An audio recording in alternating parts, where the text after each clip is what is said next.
City Council meeting, I guess I'm excited, of June 2nd. We would please stand for the Pledge of Allegiance.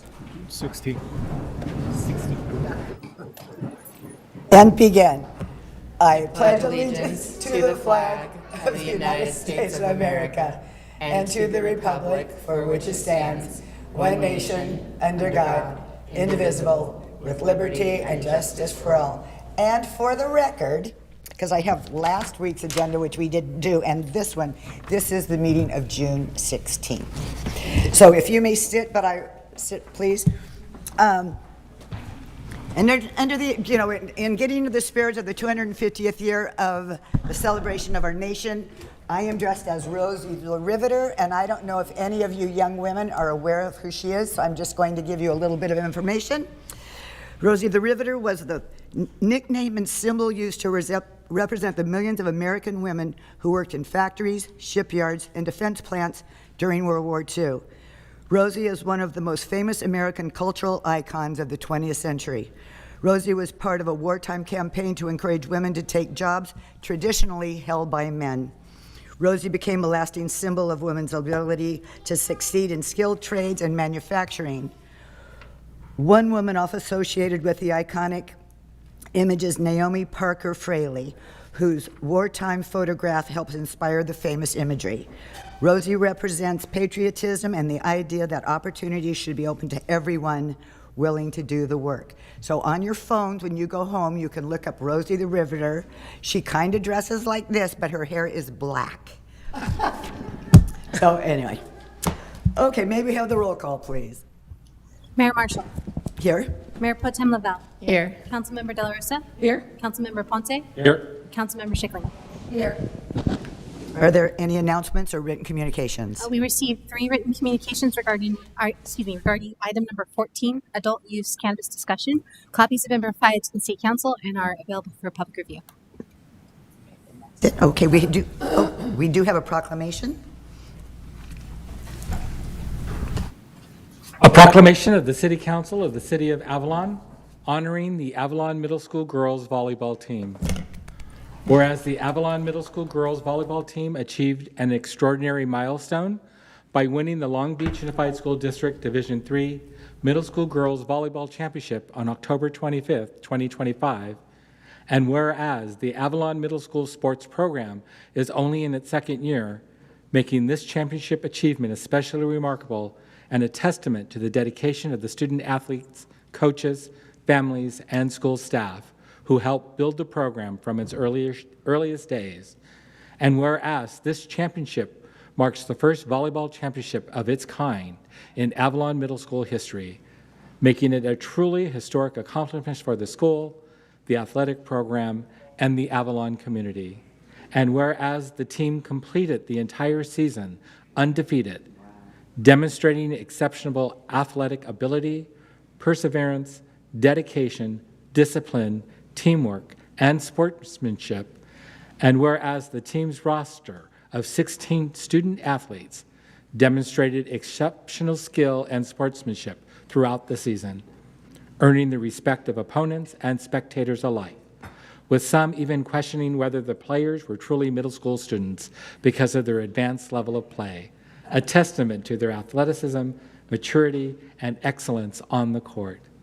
And whereas the team's season was defined not only by victories, but also by resilience and determination, including an inspiring comeback after trailing by 12 points in a match, a moment that exemplified their teamwork, perseverance, and unwavering belief in one another. And whereas their historic achievement serves as an inspiration to future generations of Avalon student athletes and reflects the strength, character, and spirit of our island community. Now, therefore, be it proclaimed that the City of Avalon extends its sincere appreciation to the players, coaches, families, school staff, and supporters whose dedication contributed this remarkable accomplishment, and commends the team for bringing pride and distinction to the Avalon community, dated the 16th day of June, 2026. Yay.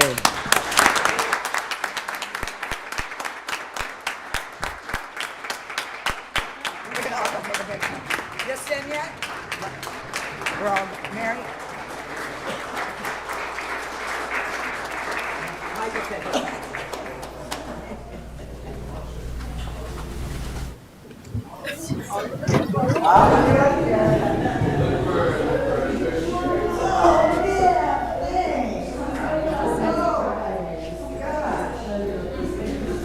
year, 4th of July, could be an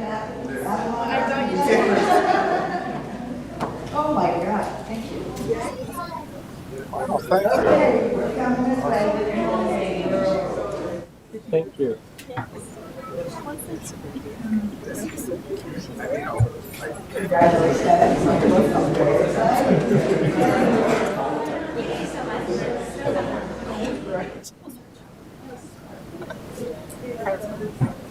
And we all should stand sideways. So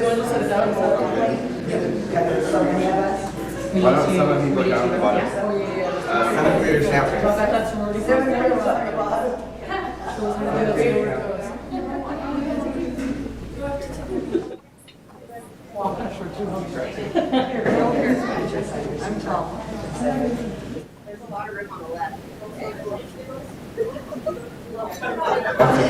gonna hold it. Gotta hold it, just like cut it out. Hold it out.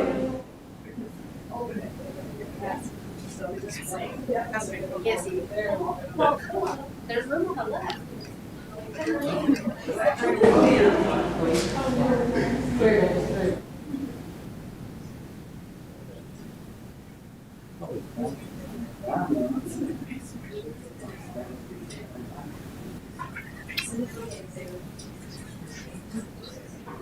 Bring it down. Brianna, you're ready. Just then you get down, get back up.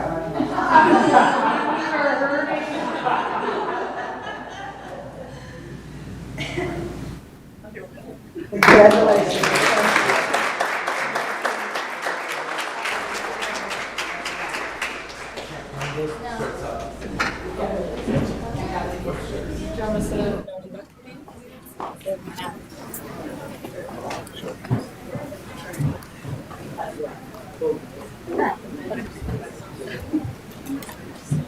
I decided I'm going to make a quilt on all this stuff. Oh, that's a great idea. Did somebody end up with an extra one? Because I left Yes. mine over there. We have a few extras, I think, on the side over here. Yeah. Yeah, over And we'll get sizes figured out after.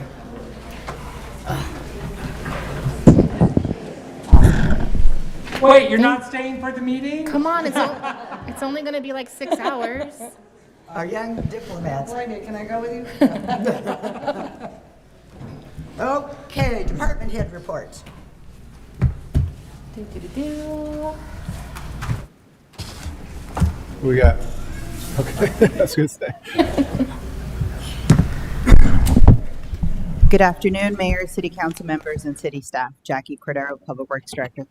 Summer is really busy. It's here, and the crew has shifted to summer maintenance of pressure washing, landscape, irrigation repairs, and general cleaning. The crew is also preparing for 4th of July festivities and continuing street markings throughout town. Finally, work on the casino benches and the wastewater treatment plant force main is underway and should be in the next several weeks, also continuing. Any questions? No? I was just going to ask about the road closure. Is that going to be expected to happen multiple days for the next foreseeable future, or is that certain hours, or? Yeah, it's for the next couple of days. Okay. Thinking till Thursday in the afternoon. If sooner, Okay. we will certainly open it up. Okay, awesome. Thank you. And what road, for those listening, what roads are we talking about? We're talking about Wrigley Road, the intersection where the Edison plant, Pebbly and Wrigley, so you go up. You can still access Mount Ada, the Vista Point from the other side, but you just can't go back down. From the back, from Pebble Yeah, Beach side? yeah, Okay. Exactly. Yeah. Excellent. So there'll just be two-way traffic circulating and turning at the top of Mount Ada? Yeah. It's all, there's signage everywhere. Okay. Okay. Thank you. Thank you.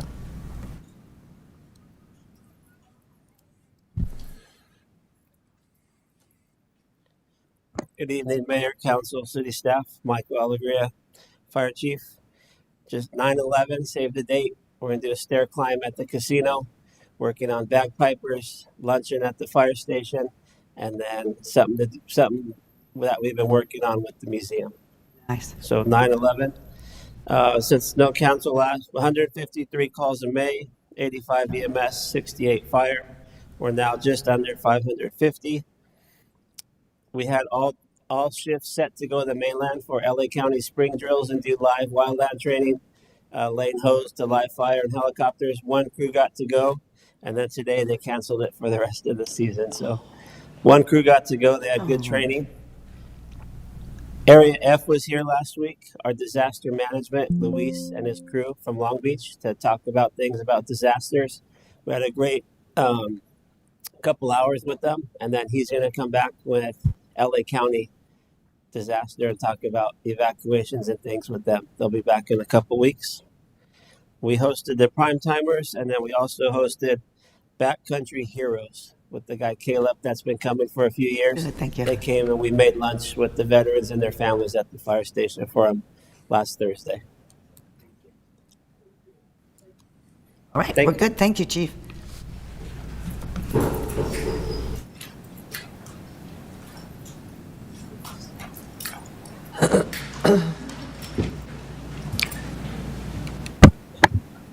Good evening, mayors, city council, city staff. Since our last meeting, we had 665 log entries. 185 of those were calls for service from the public. There were 65 traffic stops, 12 bicycle stops, 13 citations were written during that period. We had 12 arrests, 3 for DUI, 4 for drunken public, 1 for defrauding innkeeper, 1 for violation of restraining order, 1 for domestic violence, resisting arrest, battery on a peace officer, and lynching.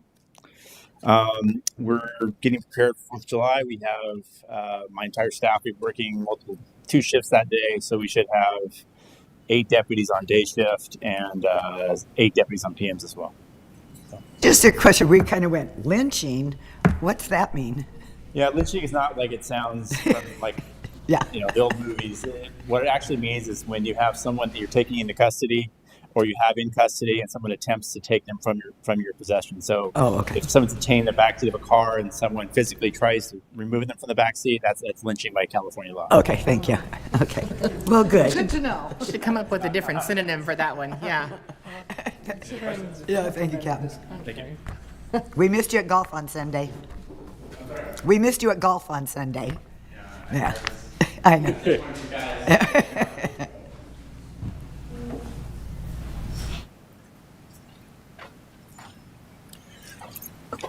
Good evening, Rosie, members of the council, thank you. City staff, Kevin Schmidt, Harbor Master. For the past week and a half, almost 2 weeks, we've been dealing with South Swell. We had 2 events. The first one was a little more powerful than the second one. This week, we also had spring tides. So pretty much the highest tides of the year. The last 2 nights were over 7 feet. So luckily we're on the backside of both of those, the South Swell forecast, and tides are coming down. So the next couple of days, we'll see drastic improvement on those. We came out relatively unscathed on those. We did take a little water over the seawall on Middle Beach. So there was that. Our preparations for summer continue. We've hired 2 sanitation workers, and they're just about ready to start that process, get out in the water and learn that job. We've also promoted 2 sanitation workers to become seasonal part-time patrol officers, so they've moved up the ranks there. So our last big thing we have to do for summer is get the fuel dock load in. The South Swell kind of put that back a little bit, so next week hopefully be getting the fuel dock float in and ready to go, Mother Nature permitting on that one. In terms of stats, so for the month of May, for this year, we had 1,226 arrivals. Total mooring nights, 4,672. Okay, so compare that to last May, it's about a 13% increase in mooring nights. Again, Mr. Baker can convert that to dollars and cents for you, but raw data-wise, 13%. Oh, he will. Yeah, I'm sure he will. He already has. And as for the other stats, we had, since the last time we got together, 9 citations, 11 medical calls, 43 enforcement calls, and 5 LASD assists. Any questions? Thank you. Look good.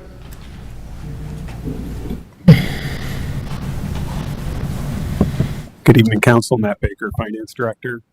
I have a couple presentations tonight, so I don't have a whole lot for here other than to say March and April revenues have been really strong, and you're going to see those reflected in kind of the beginning reserve numbers in the budget presentation by really strong 20% plus in pretty much all categories, visitor driven. And so we're finishing the year pretty strong in a revenue standpoint. So Thank you.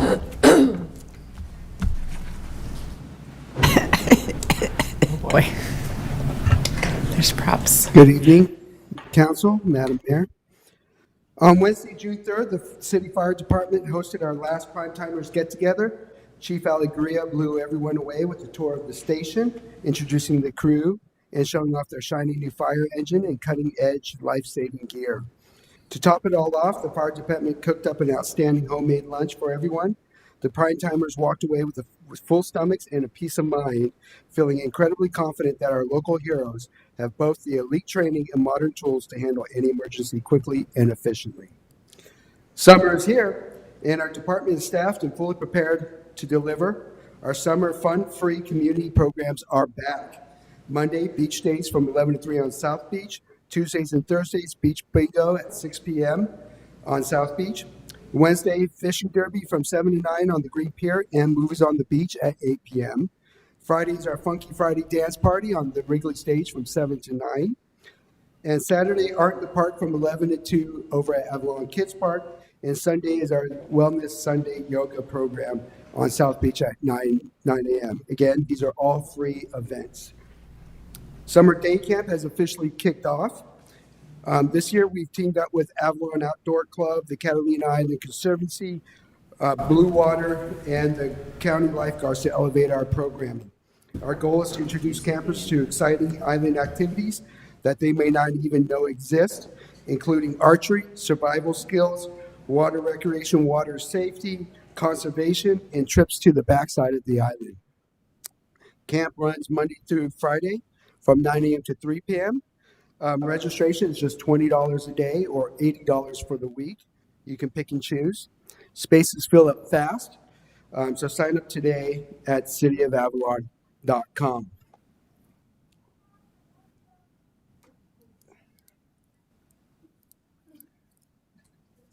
Hear ye, hear ye.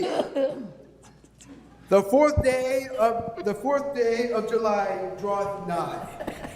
The 250th anniversary of our glorious nation shall be celebrated with a weekend most festive and exceedingly joyous. Furthermore, the esteemed musical band of the University of Southern California shall perform on the third day of the month at the third hour of the afternoon upon Wrigley Stage. Just in case you didn't understand what I just said, that was actual English back in the day when our country was born. We have our 4th of July 250th celebration of our nation, starting with the USC Marching Band on the 3rd of July on Wrigley Stage giving an hour concert. Many of the other activities that will be happening on the 4th of July, we have our home and business decorating contest, judging beginning at 10 a.m. Judging of the golf carts will meet at Lower Descanso at 11 a.m. And then from there, you can go to the golf cart parade. You can line up at line up from 12:30 to 1 over by the casino. This year, you must register to your cart to get into the parade. There is no just showing up this year in there. We want people to really do their carts up. So you can register online at cityofavalon.com. Go to the news flash. Within the news flash, you'll go in and you'll see register your golf carts. You hit register your golf carts. It takes you to the registration page. You put your family name in. You put the date or the era in which you're going to do your cart in, and then we will line you up that day. And anybody who registers will get one of these USA 250 commemorative coins. That we have. You can also purchase a commemorative coin for $10. Remember, it's red, white, and 250, celebrating our history, defining our future. And we will have the parade will start at 1 o'clock and usually goes from 1 to 2. This year we have some esteemed guests in our state senator, Lena Gonzalez, and Robert Garcia, our congressman, will be in the parade this year as well. So that's quite exciting. We will have music on the stage from 2:30 all the way till 9. And the lineup and everything is online that you can check it up on cityofavalon.com. Fireworks at 9 p.m. Is there any more questions? Or the 3rd, what time are they playing on stage? 3 p.m. 3 p.m. 3rd at 3. Gotcha. All right. Very good. Thank you. Okay. Sorry, Devin. She loves it.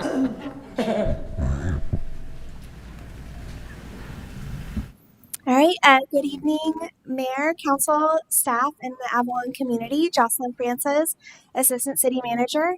After more than 3 years with the City of Avalon, I will be departing from my role here, and I will be joining the City of Solana Beach as Assistant City Manager. My last day will be on Tuesday, June 23rd.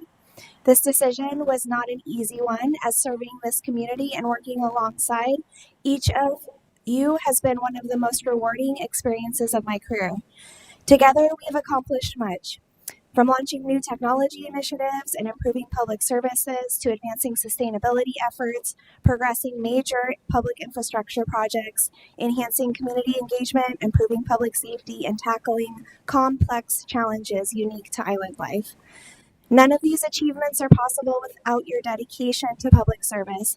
I am consistently inspired by the talent and resilience demonstrated by the city team and the Avalon community.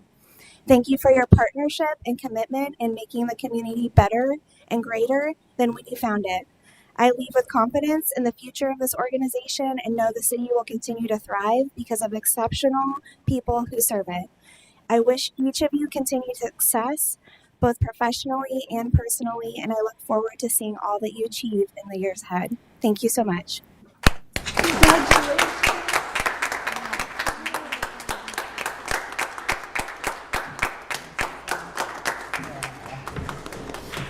Oh, that's sad. Okay. What? I guess it's you, Maestros. Kelly, you weren't recording, right? Or you were? Oh, sorry, Kelly. Nope. Just wanted to check. So, quick update, Kelly Rebuffo, Contract Planner. Tomorrow night is our regularly scheduled Planning Commission meeting for June. It'll be 5 p.m. here in the council chambers. We only have one item for the agenda tomorrow night. It's for a transient rental license for Boots 310 Catalina Avenue. This is an item that was continued from last month's meeting. Other than that, that's all we have on the agenda for this evening. Any questions? No, thank you. Thank you. Okay, because we have such a full agenda, I did ask everybody to be brief. That is Dave Hart being brief, just to follow up and make sure. But so a number of the things I've taken off, but I do just want to personally thank Jocelyn Francis for the 3 years, the last 3 years that she has spent here as Assistant City Manager. Jocelyn, as all of you know, has been a tremendous asset for the city. Her initiatives, programs that she instituted over the last 3 years will continue to benefit the residents of the city for years to come. Hopefully we can improve on those as we move forward. She's given us the tools to do that. I wish her the best of luck at her next stop. Can't thank her enough for what she's done for the city, and personally just her support and partnership with me has been tremendous. So again, thanks, Jocelyn. And that's it. Okay, I'm going to start. I'm sorry. You got me going on that one. Pride was wonderful, and we got 3 beautiful proclamations from the Assembly, the Senator, and the Congressman, so we'll find a wall, build another wall for these. Oh my gosh. Prime Timers was great. Everything has been great. We're going to move along. There's a lot of stuff, so go ahead. I'll just, I'm not going to cry because I almost did that last time, but thank you to Jocelyn for taking on literally the smelliest, stinkiest projects that we could throw your way and working through them and getting them done and built, and the amount of help you've provided in those areas and others is something that we can't thank you enough for. The city of Solana Beach is extremely fortunate to get to have you as part of their team, and we're going to miss you. So thank you very, very much. Side note, attended Gateway Cities COG at the beginning of this month. We'll also be attending next week as the close of the month. We do 2 meetings in June annually because we don't have one in July, thank goodness. And we'll be discussing the COG budget at that time. And that's all I've got for now. Cool. I don't have much. We're going to miss you, Jocelyn. Good job. I was out of town. I was on vacation for a couple weeks. Yay, my toilet's flush in Mexico now. Highlight of my life. And I got back right at the day of the Pride celebration, so I did miss the parade and all that kind of stuff. But oh my God, kudos to the city. It looked so great downtown. The decorations were all just fabulous, and all the events and stuff like that. So I did goof around during the day, but I missed the parade. But it was awesome. So congratulations to everybody that had a hand in putting that together. It was a major success. The drag night was incredible. Yeah. Anyway. Okay. Oh, I'm kind of sad I missed it all. It looked like a lot of fun. I had my sister and my nephew both graduate, so congratulations to the class of 2026. That was emotional. And unfortunately, my grandma passed away, so that was also emotional. But then I did get proposed to, so that was also emotional. So after almost 20 years, guys, almost 20 years, I got a ring. So if anything, you guys know I'm very patient. But another thing, and again, I think I'm already so emotional about everything. Thank you to Jocelyn, because the island's not for everybody. That's just a fact. A lot of people come and go, and we have to accept that. But I think what I appreciate about Jocelyn is not only everything she took on, but she integrated herself into the community and genuinely cared. And I think that was the most important part to me. So I'm so sad to see you go. But like I said, wherever you go and whatever you do, you're going to be great at it. So thank you for being with us. All right, quick. I did attend my last community services meeting June 4th. Went really well. It was more of just information, not a lot of discussion, but it was a really good one. Jocelyn, you are going to be greatly missed. You have just become part of this family, and we love you. And Jim and the organization of Pride was amazing. Thank you to everybody in this community who stood up for people who have a hard time being heard and taken care of. And it made my heart sing. I'm 70 years old. I would have never have thought on an island like this that would have happened. So thank you. I appreciate it. Okay. And we're going to oral communications. This is an opportunity for people to speak on items that are not on the agenda. You will be limited to 2 minutes and no action will be taken. Well,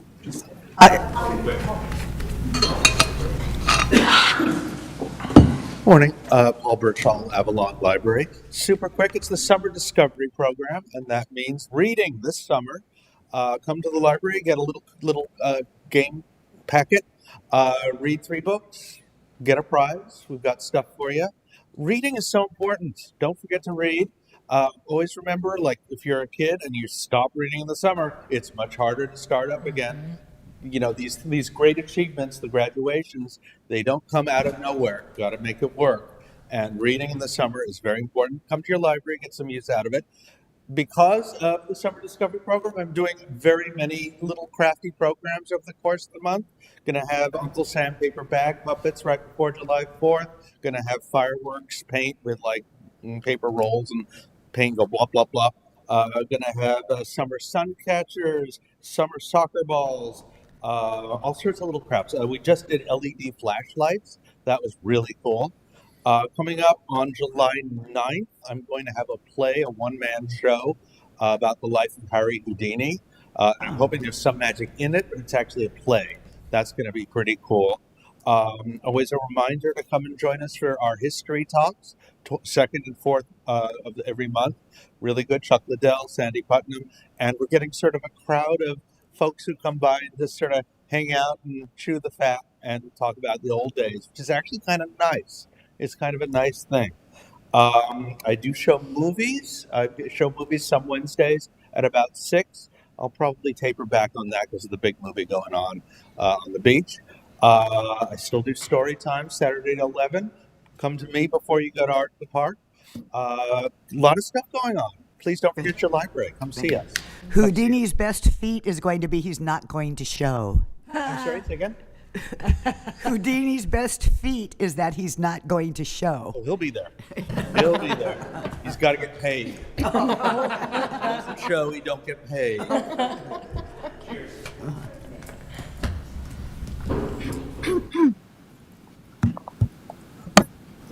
Hi. I wasn't quite prepared and I made it fast and I tried not to get too emotional. I just don't know. This is my first step to clear my name. And my thing is with the sheriff's department putting that I was arrested. I'm very, very proud that zero, not even a ticket. Maybe that will change after today, but I'm very proud. So it's wrong for them to publicize that, to refuse to do anything, with the comment, get a lawyer or more. And I don't know what else to say. And my lawyers, I have a sick husband right now, okay, that's my priority. But right after that, we're on. We're on, sir. I'm sorry. That's okay, Iris. Thank you. Good evening, Mayor and Council. Just a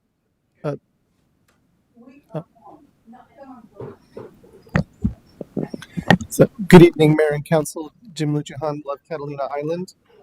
Just to fill in just a couple more little details about the Pride celebration, I would like to once again acknowledge the sponsorship of U.S. Bank and the support of Catalina Island Vacation Rentals, Catalina Express, Catalina Canyon Inn, Catalina Island Inn.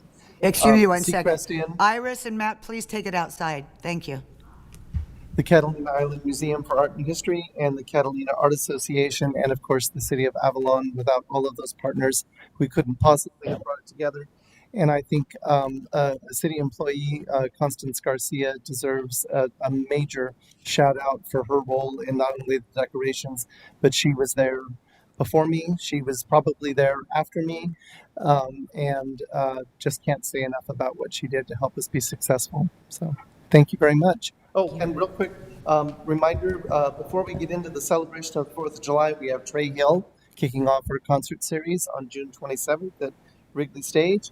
And speaking of the 4th, we are just about drawing to a close our fundraising campaign for the fireworks and the band. And so if you want your name on that banner, send your check. Okay. Thank you. Thank you. Hi, Mayor. All right, good evening, Mayor, council members. My name is Rashina Young, and I serve as the Government Relations Manager, supporting Avalon and Catalina Island for Southern California Edison. Wanted to thank you for the opportunity to speak with you today about our electrification program. The pilot will evaluate the feasibility, affordability, and long-term benefits of electrifying homes and businesses on the island. We propose converting approximately 5 to 10 residential properties and 1 to 2 non-residential properties from propane-based systems to all-electric technologies. The goal is to gather real-world data to inform future decisions about broader electrifications. So what does this mean for our residents? Participating properties would transition to modern technologies such as heat pump, HVAC systems, electric water heating, and induction cooking. These upgrades can improve efficiency, reliability, and safety here on the island. This pilot offers several potential benefits. It improves safety by reducing indoor gas, environmental improvements in line with air quality goals, potential long-term cost savings, reduced need for maintenance of aging gas infrastructure, as well as increased propane availability here for electric generation. So our approach to this is community first. So we're going to engage our community in this effort. So starting in July, Avalon Gas customers will receive a voluntary survey to share their perspective and indicate their interest in the pilot. Participants will be selected based on readiness, usage, and interest, ensuring a representative sample of the community. Timeline for this, of course, we want to start outreach this year through 2026 to 27. We hope to implement, and through 27 through 28, we'll continue to monitor and evaluate. This pilot is a thoughtful, data-driven step toward understanding the future of energy here on Catalina Island, improving safety, affordability, and sustainability. We look forward to partnering with the city and the community throughout this process. My colleague is also here, Crystal, if you want to stand up, Crystal Stragland, who coordinates this project and is here to answer any questions. Thank you for your time and consideration today. I have lots of questions, but since it's during know. oral presentation, it's not the appropriate time, so we'll Yes. talk. We plan to be back at the next council meeting to go more in depth. Okay, thank you. Thank you.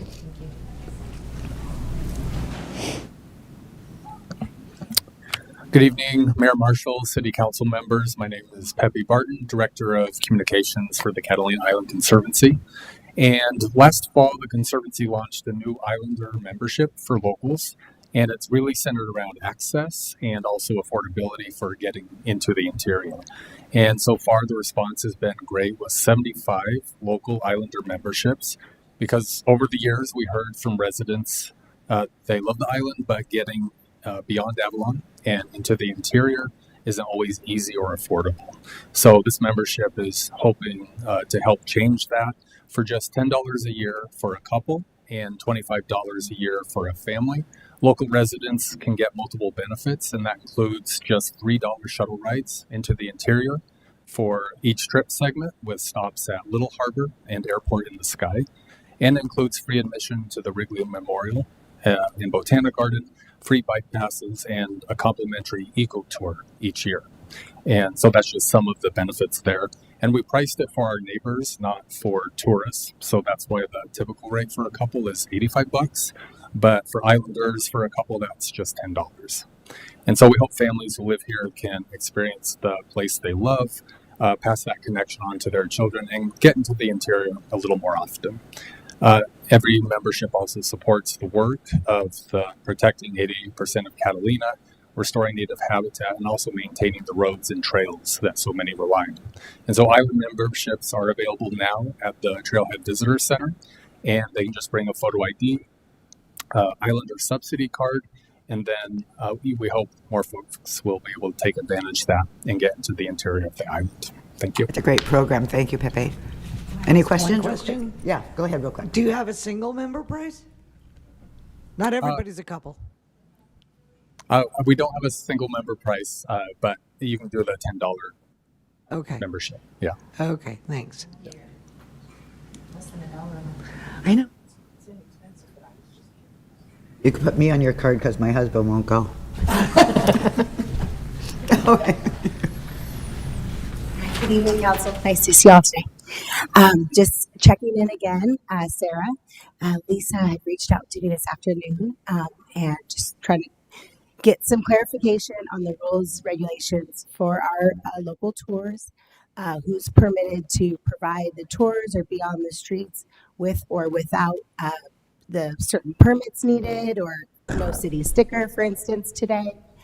And who is possibly monitoring that or going to follow up, because I don't want to be a narc or whatever the saying might be in today's age, but I just feel like if I'm doing my part, I expect that everyone else should be doing the same thing. So I know it's a work in progress, but I just want to make sure that we understand it's the fees I'm paying is an astronomical amount of money, more money than I've ever paid myself. And, it's a lot of money to our family. It's, hard earned. So I just want to make sure that we're on the same page as far as who's paying these road fees, and what the exact regulations are. So thank you so much. Appreciate y'all. Sarah, if we can, I'll reach out to you via email to set up a call, but I know we started chatting beforehand. Yes. Yeah, I would like to have, and I talked with Dave already about this, about the city manager, to see if we can set up some time to go over some of that information with you.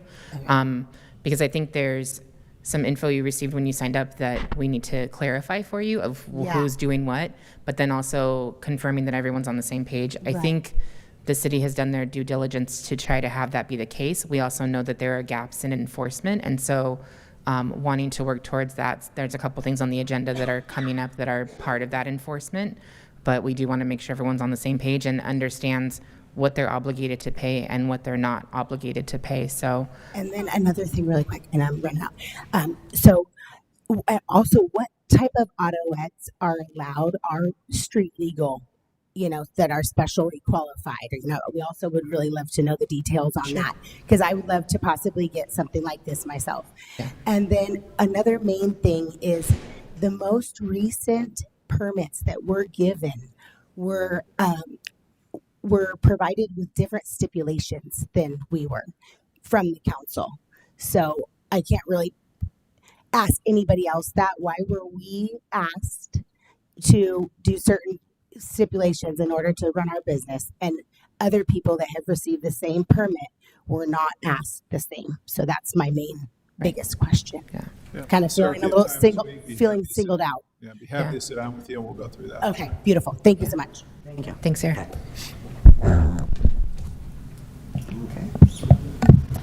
Okay, we're going to the consent calendar. Okay. As we start the consent calendar, I do want to just thank Jamie Belak for the fact that everything he did today to get us ready so this actually is working. The part was delivered today. He spent all afternoon getting it in and getting it dialed in. So Thank you. Thanks, Yes. Jamie. I would have hated to have to postpone this another 2 weeks. Okay, item number 1, approval of the minutes from the May 19th and June 2nd, 2026 regular city council meeting. Number 2, approval of disbursements for April 27th, 2026 through May 29th, 2026, totaling $3,626,351.29. Item 3, adopt a resolution approving the annual GAN appropriations limit calculation for fiscal year 26-27. Item 4, adopt a resolution adopting a project for fiscal year 26-27 funded by SB 1, the Road Repair and Accountability Act of 2017. Item 5, adopt an ordinance prohibiting the use, possession, sale, and discharge of fireworks within the city of Avalon. Item 6, authorize the city manager to execute a professional services agreement with Davis Farr LLP for professional auditing services for the fiscal year ending June 30th, 2026, with the option of extending for 2 subsequent fiscal years. Item 7, authorize the city manager to execute the cooperation agreement with Los Angeles County Development Authority for a 3-year term beginning July 1st, 2027 through June 30th, 2030.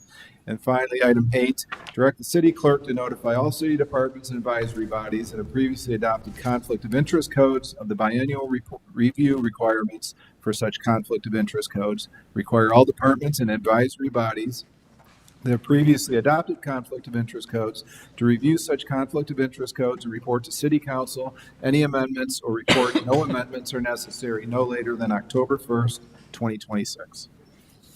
I'll move to approve items 1 through 8 on consent. I'll second.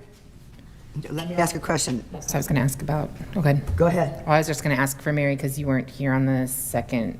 Can you Yeah, second? I was Oh, wait. via teleconference. Oh, it was the last one. That's right. You were. Sorry. Thank And you. It was me. she wasn't here, but we didn't do anything. Correct. It was council. Yeah. Yeah. Other than just the, yeah. So it should still be good. Yeah. Okay. Alrighty, there's been a motion and a second. I do have one question on item 7. It says citywide, I guess this is a Bob Greenlaw, citywide ADA ramp. Are we going to use that 30,000 for more ADA ramps, or is that, or where are you putting it? That's probably going to be consolidated with future payments so we can do a larger project at once rather than mobilize and do smaller ones. So we won't get them done this next year either, then? I don't think we have any scheduled for this summer, Yeah. no. And what they've done is they've built up the pot so they can do. I know, but I want the pot to be. Well, that's CBDG grants that need to come to us. I know. Okay, that's it. Okay. Is there, let's call for the vote.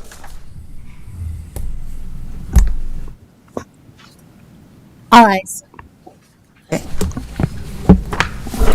Okay, item 9. So then item 9 is a public hearing and submittal of property-related fees to Los Angeles County for fiscal year 26-27 property tax roll, sewer, saltwater, grease, and solid waste fees. Matt Baker.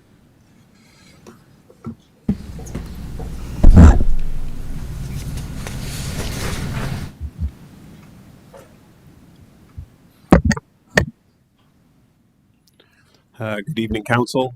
Just have a quick presentation, just kind of recap of where we're at. We had a public hearing at the May 19th meeting in which we adopted the findings of the cost of service study. Those set the required rates for the next 5 fiscal years to cover the planned capital improvements as well as the expected increases in contract services and labor costs from CPI. The staff, the adopted studies for the next fiscal year had a 9.5% increase for sewer rates, a 9.5% increase for saltwater rates, and a 4.5% increase in solid waste. Based on the conversations and the feedback I received from council, I looked to see if there were opportunities to reduce those rates, still acknowledging those rates being driven by the findings of the study. One of the things we looked at is in the study, there was an assumption that we would finance the construction of the landfill wall within the 5-year period. One option we had, there's benefits to financing it all at once. But given that this is a major kind of one-time project within the solid waste fund, I think it also is prudent and would make sense to debt finance that project over a 20-year period, considering that once we expand the landfill, it will provide an additional 20 years of benefit as far as space within the landfill. So looking at kind of the assumptions from the rate study, which assumed financing it all at once, spreading that cost over a 20-year period would reduce the required rate increase from 4.5% to 2%. And so the next slide right here, or the first slide rather, is just a breakdown of the sewer, saltwater, solid waste fees, again, by customer classification, 9.5% for sewer, 9.5% for saltwater, 2% for solid waste. And what that means for a residential customer would be a $151 annual increase in their sewer, saltwater, solid waste assessments. And then I put it as on a monthly basis, just so you can see it that way. It would be a $12 a month increase for a typical residential customer. Again, we use there definitely is some confusion when putting them on the property tax rolls because they are paid with the property tax payments. But a major benefit for my department is billing it that way rather than hand billing all 2,000 parcels on either a monthly or quarterly or annual basis. It's a lot cheaper and more effective for us to place them on the property tax rolls. And so that is, I think, where sometimes there gets confusion where they get lumped in with the property tax, but they are a service charge separate from that. And so tonight what we're asking for is permission to adopt the 9.5%, and 2% increase so that we can place them on the assessor rolls in July for them to then appear on the property tax bills. And the other thing is, if we were sending out those bills ourselves, and then we'd have to follow up with people who didn't pay the bill and do all of that, which would There's really definitely, from a collection standpoint, an advantage to the city to have them combined with the that'd be quite property difficult. tax. Okay, so shall I open the public hearing? Anybody like to speak? And do we have anybody there? I guess that's not going to happen until next time, huh?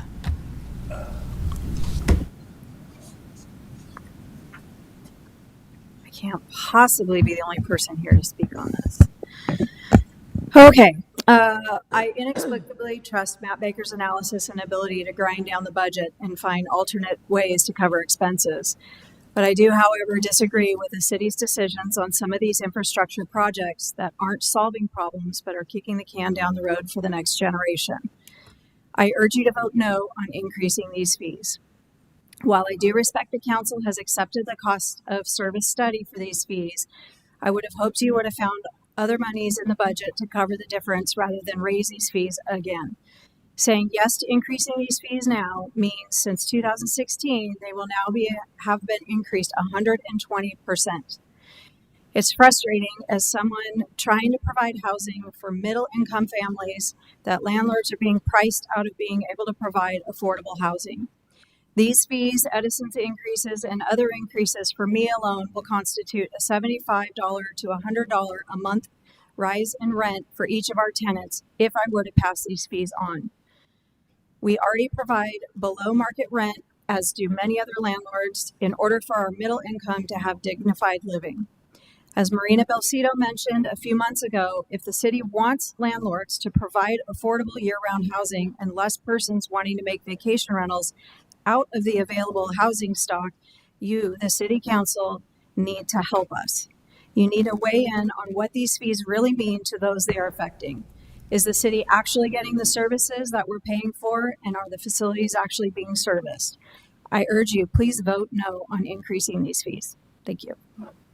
I would have been curious to know what that things were kicking down the can, what kind of things, because we've been talking about these, you've had this study. It would have been nicer for you to come up earlier and talk about some of the suggestions you might have had. Well, on May 19th, I was actually at my daughter's college graduation, so unfortunately I couldn't make it for the meeting, but I did watch it later. Yeah, I did think see we the started study, this which is before. why I say I respect the fact that you Yeah. did this, but I mean, you know, you try to do your best to make the meetings, which is why I'm here now.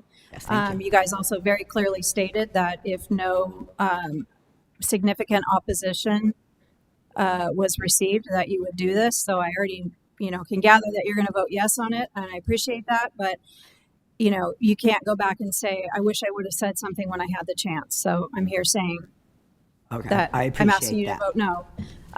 And with that, there's the biggest project that I have a disagreement on, and again, just one citizen in the community, is the fact that for at least the 20 years I've lived on this island, we've talked about the fact that the landfill's closing. And there's so much technology out there, and I'd love to see the council look at these alternate technologies. Let's look at solving it versus building a wall or trying to extend it. That's what we've done for 20 years. Try to extend.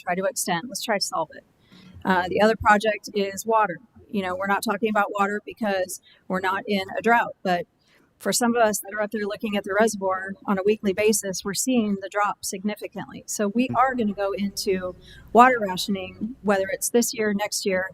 It is going to become an issue again, and there's opportunities out there to solve that, and we're not even using the desal plants right now. So we're using groundwater, and I guess...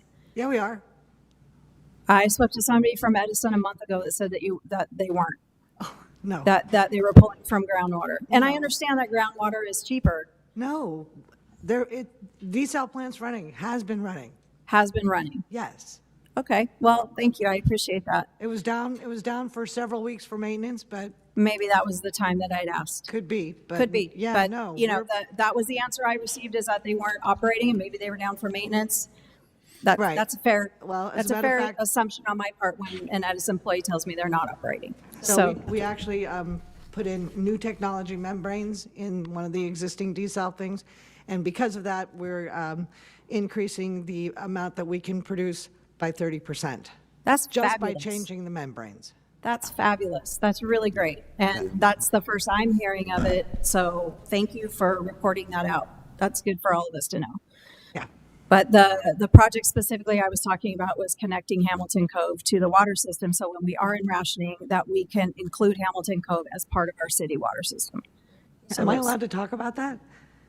Because Edison has looked at that, but to go up over the mountain, to go through it, to go around it, to go under it is really super pricey. So that's why that pipeline didn't happen.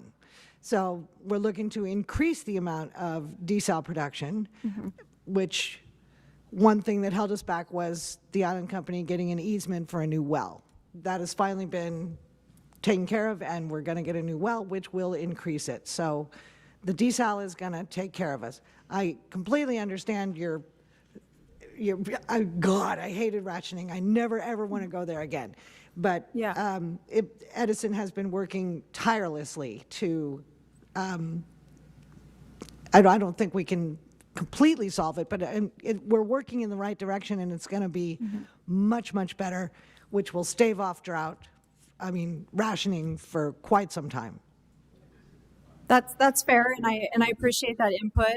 Really, what I'm speaking to is adding up all of these increases is significant. And when you're looking at one property having $5,000 a year in increases, that's $5,000 I'm going to have to try to find to cover those fees, because I'm certainly not going to pass them on to my tenants. So that's the point of me being here. So thank you. I got you. Thank you. Cindy, I was under the impression that if we don't do this now, we are kicking the can. Correct. And The that life so of the many cities are landfill in the same spot. is a year left, which is part of the issue. I know we want to look at invaluable solutions that will help in the future. I actually ended up meeting someone who had a conversation with a previous council before any of us were on council, and they turned down the opportunity to be a test case for anaerobic digestion at the landfill, which would have been amazing, and that was 10 years ago. Part of what I've been working on behind the scenes is trying to get us connected with the gray water system, which will help in solving a lot of the issues with freshwater and being able to look at ways to connect the wastewater system and Edison to be able to do that. So actually, I'm reaching out literally this week to the sustainability office with LA County to do that. I don't disagree with you, but for this operation to continue even past this year, the wall has to be started. And so I think we're in a spot where we understand that the increases are not fun for anyone. They're increasing rent for everybody. Our rent gets increased too as renters. The challenge that I have is that we're seeing a lot of cities who haven't done any rent increases for years because people don't want any increases, and then they don't have a budget to be able to pull from to fix things that are now breaking. We at least have been working towards a plan for more than a year and a half to try to get this done. I wish it could have been done prior to that. We're trying to be more forward thinking as much as we can. The other thing I think that is, I was thinking through this in my head after the last couple of meetings that we've had about it. The challenge is that we're not profiting off of any of the fees that are coming in from these systems. The money is literally just to keep the system running as is, or running with improvements when they're needed. Where every other increase that's come in this year, whether, and sorry to call Edison out, but Edison, Island Company, Catalina Express, groceries, all of those businesses are for-profit businesses. So part of what I think our responsibility is, at least in the areas that are regulated by the state, is to advocate for lowering the amount of profit that they're guaranteed to make on return. I think that that's a huge thing we can do to help at least save money elsewhere. But I was even concerned about dropping this from 4.5% to 2%. And the fact that we're going to still manage it and have the budget cover some of it, I think is okay. I'm okay with that. It worries me a little bit, given some circumstances of things that we can't control. But I understand why you're against it. That's okay. You can be against it. But I don't want us to get to the point where we stop it for the sake of trying to find a solution and hoping we can figure it out in a year. I don't know if that's feasible or wise to do. Well, I'm not really good at finance stuff, but I mean, just after the last meeting on the 19th, we expressed a lot of trepidation about the amount that the increase was going to be. And when I voted yes on the last meeting, it was because, this is just the max that it's going to be. So I was like, okay, good. And so then you're going to go and so you found only one area and only 2% down. And I don't know finances as well as she does, but it didn't scare me. But I was disappointed that there was no movement in the 9.5%. I think that's quite a bit for people are just struggling to make ends meet. And every time you turn around, there's an increase. And I understand, I work for Edison, I know, and I'm pissed too, but I got nothing to do with that. I have to pay just as well as you do. But I'm disappointed that we couldn't find somewhere else that, because I know we have all these buckets, and the harbor has theirs, and that we have all these buckets, but there's got to be some sort of a way to dip into a bucket to pay that. If you know what I mean, I don't know. I'm not happy. Mr. Baker, did you have anything you wanted to say? I mean, I, as a renter, I know this will get passed along to me as well. Where a lot of the increase specifically to the sewer saltwater 9.5%, we're looking to make significant investments into the infrastructure. Again, when we have a sewer leak, to respond to those leaks, in addition to the inconvenience and disruption in service, there's a cost associated. And those costs of repairs aren't building a better system. They are, band-aiding the system we have. The 9.5% increase that was in the rate study really was driven from two sources, increase in our PERC contract, but a lot of those were driven by prevailing wage requirements and things of that nature within that contract. And the other source, and the main source, is the planned capital budgets in sewer and saltwater. To make the kind of investments we need to make takes a significant amount of money.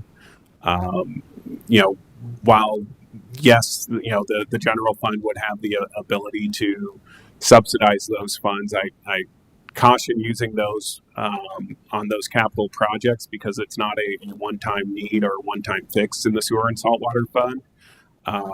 We are going to need to make significant investment in our wastewater treatment plant, as I understand, in the tens of millions of dollar range. And so, I didn't think it was necessarily a prudent use to use general fund reserves to temporarily lower the required rate in this year, when that kind of commitment from the general fund would not just be required this year, it'd be required, indefinitely going forward. That or we require a scale back of the capital investment that's needed. But if that was the route we go, the leaks and the issues and the repairs, over time would get worse. I understand council's frustration, and we can still revisit and talk about looking at, utilizing those funds. I just would caution against it, and I did not include it in the proposal because I don't think it would be a prudent use of the general fund's reserves. Any other comments? Close the public hearing. So you're saying that if we were to commit money from the general fund, that would have to be moving forward every year. It wouldn't be a one-time commitment. I mean, we could commit money at a one-time amount to the sewer fund, but there's a compounding impact of that. So if we committed $250,000 and say reduced the rate required from 9 to 7.5%. Next year, when we went to raise rates, if we didn't contribute $250,000 again, we would have to increase rates by even more to make up the shortfall of not getting that $250,000 subsidy. We couldn't do it like, for example, with the subsidy where sometimes Metro happens to find extra funds and we are able to give a discount. I mean, we could give a discount in that year, Right. but in the next year, we would have to make up for that shortfall through the rates.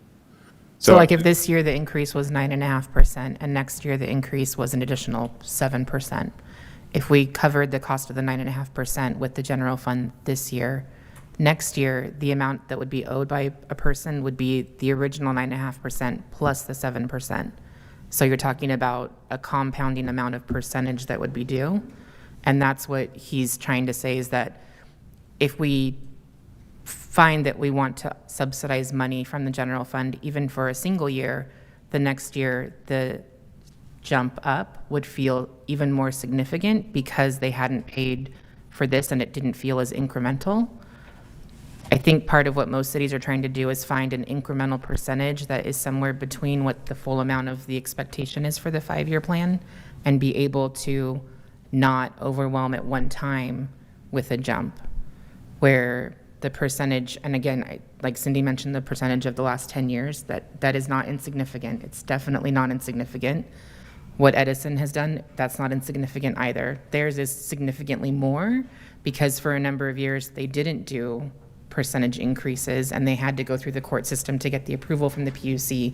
And so now all of a sudden, our increases with Edison are 200% over 5 years instead of 22% over 5 years. So the hard part is trying to find the balance between what we need to do for the actual construction and be able to have money in the pot to actually do these, even if hopefully we get a significant amount of grant money for things that are not sexy. Most people don't like giving money for sewer and saltwater and waste. They think that's not fun to talk about. But if we get grant money, normally those grants have, in nature, as far as I know, they have a very much higher matching requirement, sometimes as much as 25 or 50%. And so even if we're gathering all those funds over time, it's not necessarily going to cover what the matching is, and the general fund still may have to subsidize part of that. So that's the part that makes me worry a little bit. Is I'm okay with us doing the percentage on the solid waste because of the nature of the program, because of the fact that hopefully we can find another solution between now and then, and don't have to end up going to the full percentage every year over the next 5 years. But for the sewer and saltwater, we know that both of those are regularly popping up as issues. So if we're not getting the funds we need just to keep the system going how it is, we can't even get to the point of upgrading the system. And that's the part that sucks. So in the first year with the 9.5%, then we would break even? So if I can, if you will, I can go out of order and show the sewer, saltwater, kind of solid waste budgets as part of my presentation later. But what they're going to show is that with the 9.5% rate increase, that would fund about $400,000 worth of capital improvements in the sewer fund. When I spoke with Bob Greenlaw, Jackie Cordero, and our partners at PERC, and outlined, what is absolutely needed in the next 5 years, recognizing that, those asks are going to relate to required rate increases. They came up with a list of projects and spend that was about $5 million. So, close to $1 million a year. And so if our current 9.5% rate increase is only generating $400,000 to fund those projects, and we do have some reserves this year we're dipping into, which I'll show later in the budget presentation. In order to complete those types of projects, we would have to raise revenues because there's not a lot of opportunities to reduce on the operating side. And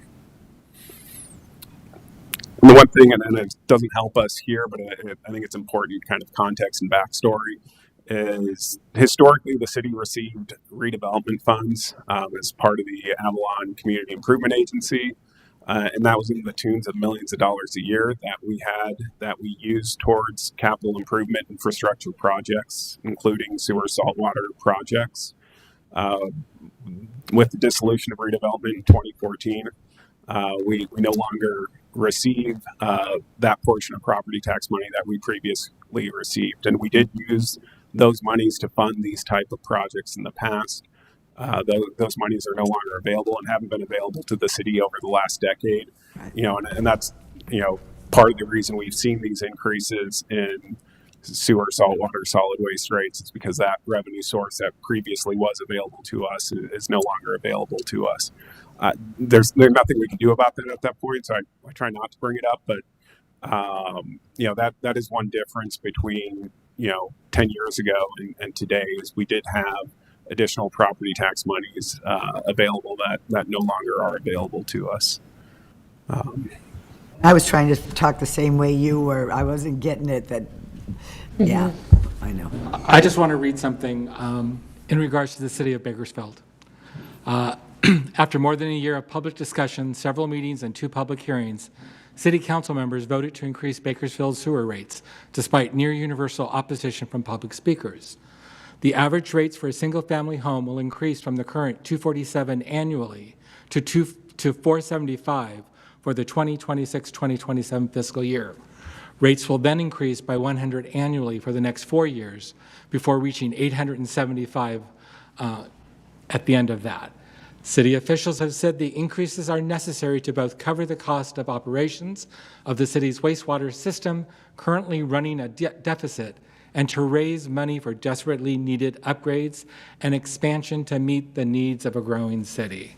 Staff estimates that the total cost of the proposed upgrades, including an entire new treatment plant, will be roughly $1.3 billion. I mean, we're not the only city facing this. They put off doing infrastructure improvements, building a new wastewater treatment plant. We've put it off, and so somehow or another we have to pay for it. And coming out of the general fund just puts us in a precarious.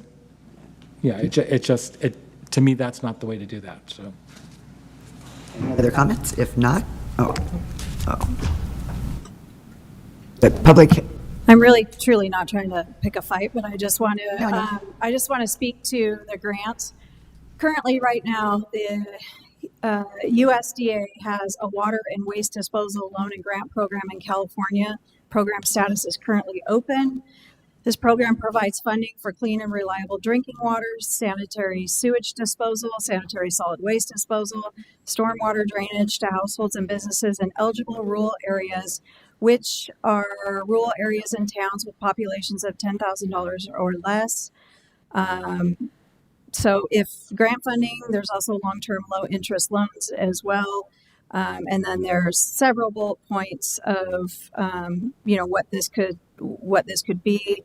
The requirements don't seem anything stringent that the city wouldn't be able to apply for. So I would encourage you to ask your city staff to maybe go after some of this grant funding. Does it say if a city has to match it?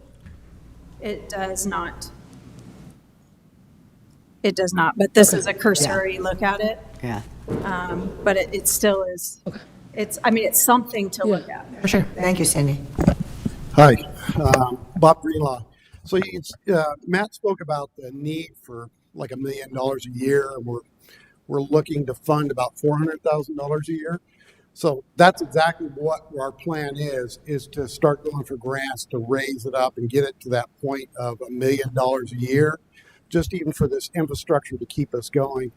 Then the potential for putting a new plant in, for putting Title 22 water in, all of that. That's all in our playbook as we go forward. But we at least need the $400,000 right now to even keep going, because what we're even doing today, we're repairing the force main. And that's a major piece of work. The town doesn't operate without it. We have, probably 5 projects that we've got to complete by next year, and they all are very expensive. Not in the tens of thousands of dollars, they're in the hundreds of thousands of dollars, and even can approach $1 million. Appreciate your comments too. Okay, Are we able to have Townsend give us an update on how they're lobbying for this? Sure. I mean, this is our number one search for grant funding right now is this topic. So both Aliana, Townsend, all of us have been working on this. We've had some initial discussions, and that's the only way we're going to be able to get this done is to get the grant funding, but we're still going to need the match. Yeah, I think just so our community can have that education on how it's moving forward. Yep. Please.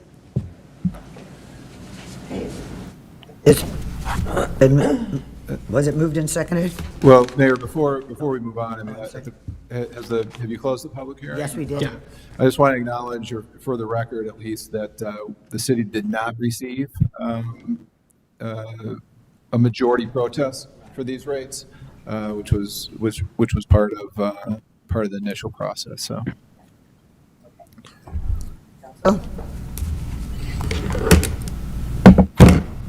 Has a motion been made? Adopt the 4 resolutions. Right? I'll make a motion to, since no majority protest is filed, I will make a motion to adopt 4 resolutions adopting reports on the annual trash collection. Am I looking at the right one, by the way? Okay. Trash collection service fees, grease collection service fees, sewer use fees, and saltwater charges, and direct the city clerk to request Los Angeles County to place the fees on the fiscal year 2026-2027 property tax roll. I'll second. Even though I was Second, a call for the vote.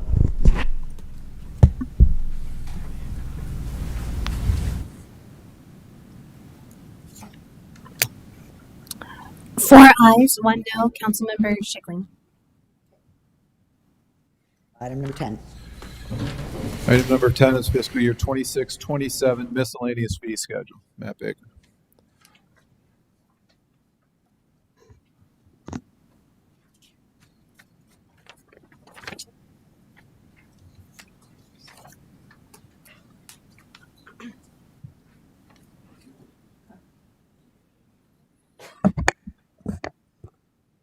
So I don't have a formal presentation prepared for tonight, but I do have pulled up here the fee schedule. Just in general, what we were looking at within the fee schedule is for the fees that we're looking to recoup the full cost of service. We increased by CPI. I used the last fiscal year average, which was 3.12%. It just so happened to be the same as the last year, where I used the second half of the fiscal year average, which was also 3.12%. So that was not a typo in the staff report. So last year we increased fees by CPI 3.12, and we're looking to propose the same. Again, we're only looking to apply that CPI increase on fees where we're looking to recoup the full cost of the service. So that primarily affects the fees in the harbor, namely nightly moorings, as well as the building and planning permitting related fees, which are scheduled to go up by 3.12%. We did not apply the CPI increase to any recreation fees, with the exception of Tremont Hall, which we did increase to recoup some of the costs as we've made some significant investments into the facility in the last fiscal year.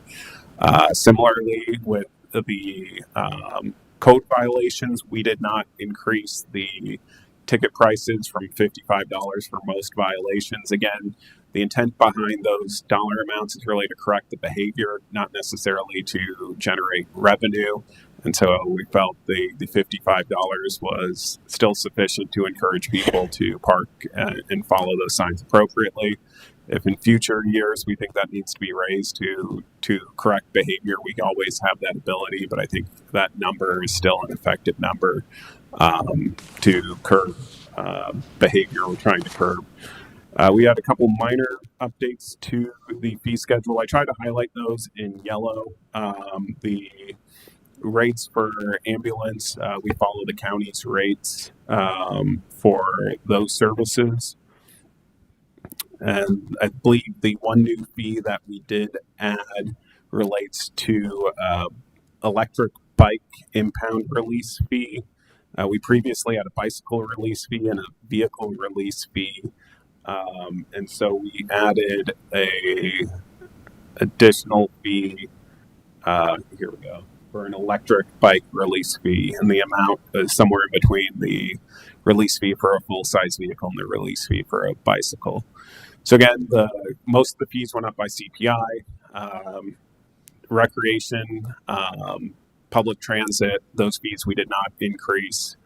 And then we added the one new fee as it relates to electric bike impounding. Okay, I'm going to open the public hearing. Any comments? Close the public hearing. Council?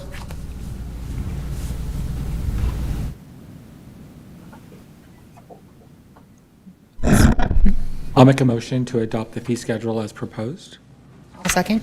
Moved and second, and call for the vote. And Matt, I just had one quick question, kind of a little off top, just about the CPI. So currently, landlords the law is you can raise the rent 5% plus CPI with a max of 10%. So would that CPI be the 3.12? It probably is not. I believe it's based on, I'd have to look at, I believe it's April's number that they use as the CPI base, and I believe April was 6.8 or 3.8 or 3.7%. I'd have to go specifically back to the law with regards to what rent increase can be, but I believe they outline specifically which month CPI is calculated based on. So you can take CPI from April to April, or you can kind of take the average for the year. I chose to take the average for the year, and it was a bit less, hoping that April was more of an anomaly. I know May's number, was even higher. But that was kind of my rationale of using the year average. I know the law has I believe it defines what specific month they use as the basis for it. I don't know which month it is. So it is possible, if it's April, it would be 30.7 or 30.8. So it isn't necessarily 3.1 to answer your question. Right. Okay, I was just curious because, rent increases are looming too. Motion passed. All ayes. Okay. All right, item number 11. Now, general business, item 11, Catalina Food Tours Transportation Permit Application. Jocelyn I have to, Francis. I have to recuse myself due to a potential perceived conflict of interest. See you guys in a sec. Yeah, good evening, Mayor and City Council. As stated in the agenda report, Erin Eubank submitted a transportation permit application to provide tours related to her business, and she's here this evening to present on the item.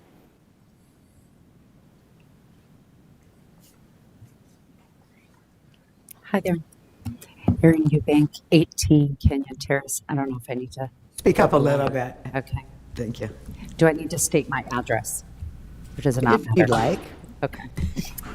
So I'm sure you've all looked over the packet, and if you don't know anything about our business, we have been in business for over a decade and have really great relationships with all the local restaurants.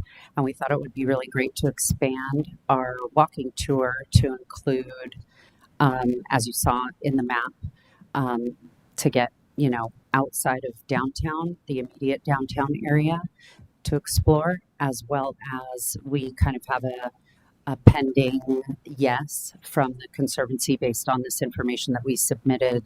Obviously, if we're not approved, then that's a moot point, but I wanted to see if they were open to what we wanted to do in the interior, and they said that was yes. We just need to continue with the paperwork and all of that. So that's a thumbs up. So I don't know. I mean, I put a lot of information in the packet, so I wasn't sure if there were any questions or anything that I could answer.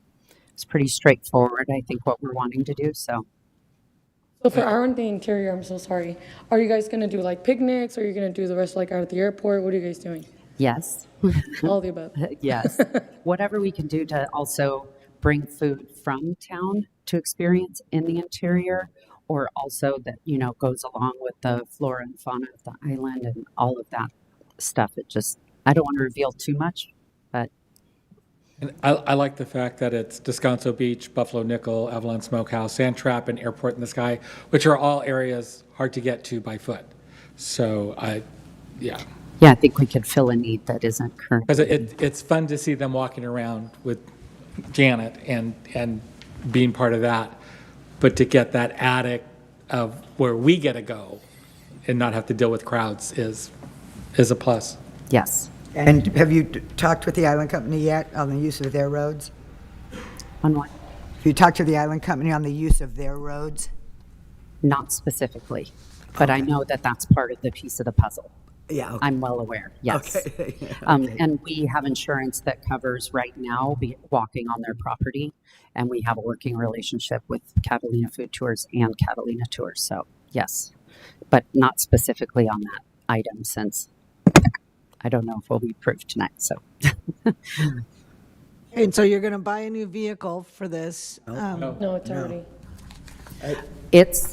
The vehicle has not been purchased, which is what it says in the paperwork, because we just got approved for the amount of inches. Right. So we didn't want to purchase the vehicle until we got this approved. Okay, well, let me ask a question. That's what I said, you're going to buy a new one. Yeah. So this is an It's a oversized, this residential. is currently an oversized vehicle. Correct. Okay.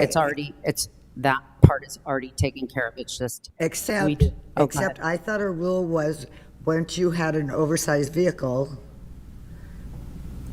you just couldn't get one any bigger? You're limited to the length of the prior approval. Okay. Which is what this is. 215, Yes, she- okay. Right, she's just saying Yeah. that's the length, they don't have the specific vehicle. Yeah, we just didn't buy the specific vehicle because we wanted to make sure that this is approved so we can buy the vehicle that I fits the got you. right amount of people and all of that stuff. But the permit has already been in existence for over since 2015. Yeah, okay. Okay, so my question, Oh, sorry. that's okay.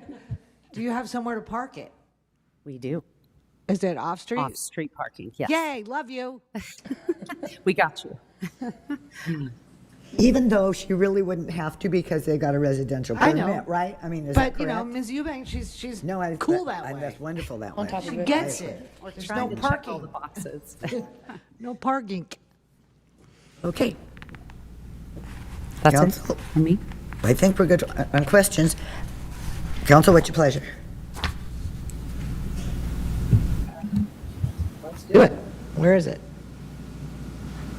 Make a motion I have to scroll up to do that. to approve the transportation permit for Catalina Food Tours to be added to the existing residential vehicle permit to conduct tours with stated conditions. Exactly, I'll second that. Okay, I guess I first it. Okay, first and second. Let's call for the vote.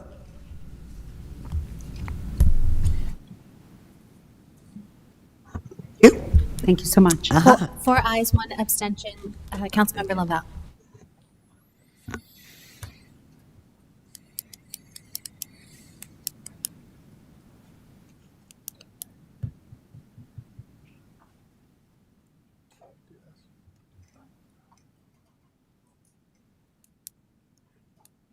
Yeah, Michael went to go.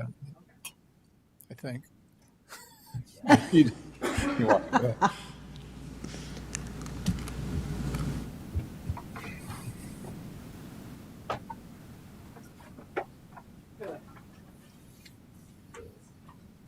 I found her. Thank you. I wasn't even lost.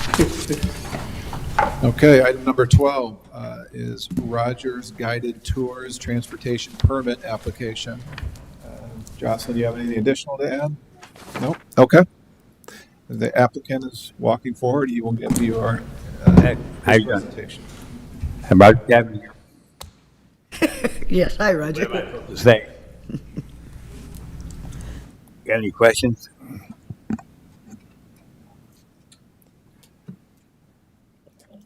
The golf cart's new, correct? The golf cart is new?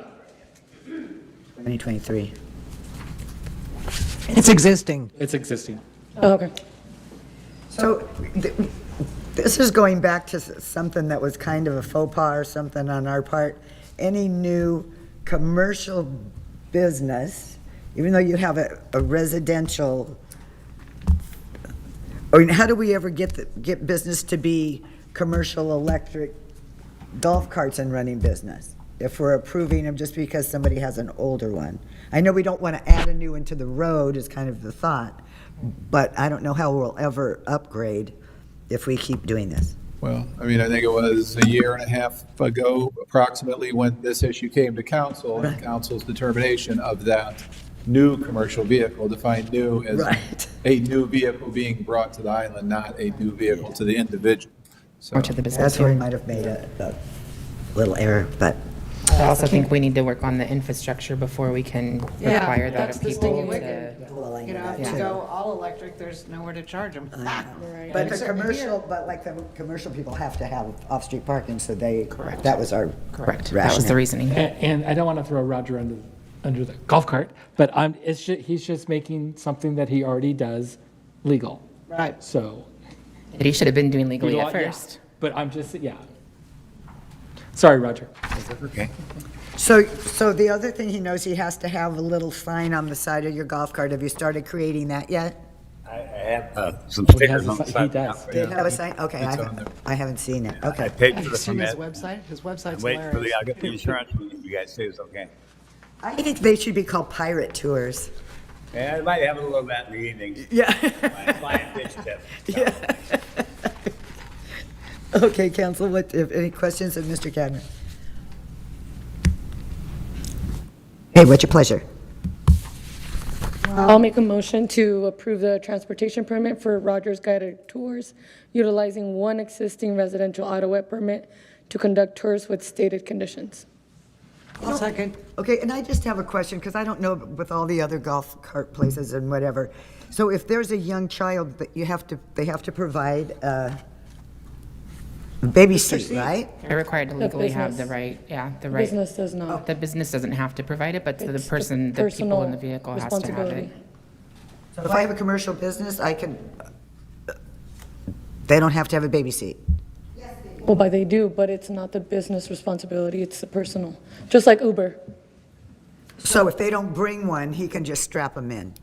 No, he should say no. Oh, he has to say no? He needs to have them have a car seat. They need to bring their car seat. Okay, thank you. Yeah. Okay. Is it moved, is there a second? Mary seconded, I believe, right? Yeah. Yeah. I just have a question for a future agenda item. I'm very excited, Roger, that you're making this correct now. I do want to make sure that we're discussing a couple of items with regard to this. One, penalties for anyone who is operating illegally. And two, length of time before a new permit can be approved if you have been operating illegally in the future. Well, that's a good idea. That's good. Cool? Okay, thank you. Okay, that was all. Okay, moved in Thank you, Lisa. second? Call for the vote.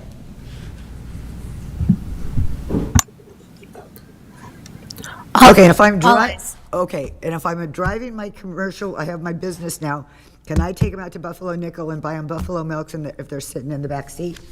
They can't drink them in the vehicle legally. Okay, just, I would caution that most locals or visitors would say if I don't get caught, but okay. Well, congratulations, you're in biz. Bye. I'll talk to you Monday. Okay, and the next item, I think we might have a misnumbering on the agenda versus the actual agenda items. The next item on the agenda is number 13, Pebbly Beach Road temporary turnaround. That's agenda item 16, at least on mine. And item 13, agenda item 13 is the adult use cannabis. Yeah, they didn't match. Is it just mine or is it? No, they did it to mine as well. It says It 13. should have been everybody's. Yeah, but 13 on the agenda itself is. Yeah, like the staff Pebbly report Beach. and the addenda the numbers didn't match. So what are we looking for? So, we're doing Pebbly Beach first. yeah, I think we'll do the Pebbly Beach, that's what Bob is up here, which is item 16 number, but it's 13. Oh, got it, okay. So we're gonna follow the agenda, which is item 13, Pebbly Beach Road, temporary turnaround, installation, traffic safety. The staff report, which is misnumbered. Okay. Yeah. Good evening, Council. Bob Greenlaw. So this item seeks approval of a plan for a temporary turnaround on Pebbly Beach Road to be implemented during construction of the Cabrillo Mall Terminal Replacement Project. First, the background. Due to construction associated with Cabrillo Mall Revitalization Project, the parking and turnaround area located at the mall will be eliminated during construction. And this will be similar as we did on phase one. The seaplane ramp was used for most of it was utilized for a laydown yard for the contractor. So we need that space to lay down equipment and materials for the project. Furthermore, on this project, we'll be tearing down the building. So when we tear down the building, there'll be a construction fence that at times will be located where those diagonal parking for the taxi that we just changed, about halfway into that first row, there'll be times when that construction fence will be there. It'll move all the way out to there. So we're going to be really limited on area for that very needed drop-off and pickup zone, both by our residents in their autoettes, but also for the taxis and shuttles to be able to pick up. So we've got to come up with a system, a redundant system, and have some opportunities to create space. So that's what we're doing with this. So to support those taxi and tour operations, as well as traffic safety for all vehicles, we propose, one, installation of a temporary taxi line that will queue up on the paver walkway on Pebbly Beach Road. So just right above where the seaplane ramp is on the pavers there, adjacent to the seaplane ramp. So a temporary 8-foot wide walkway will be constructed adjacent to that walkway and above the ramp where that parking is now on that one side. Most of it is a rock revetment, so it's really not over all of that parking. But remember, most of that parking is going to be gone because we're going to have a lay down yard. So imagine that you'd step up one step and you would have, a new temporary deck, and that rail would move out there, and that's where you could use to walk down Pebbly Beach Road. So that would relocate that walkway, but it also would be where you could line up in queue and wait for the taxi line, just as we did right now, which is right adjacent to float 4 right now. The temporary taxi improvements will include the construction of a temporary deck and that guardrail, signing and striping. And 2, we're going to do an installation of vehicle turnaround on Pebbly Beach Road.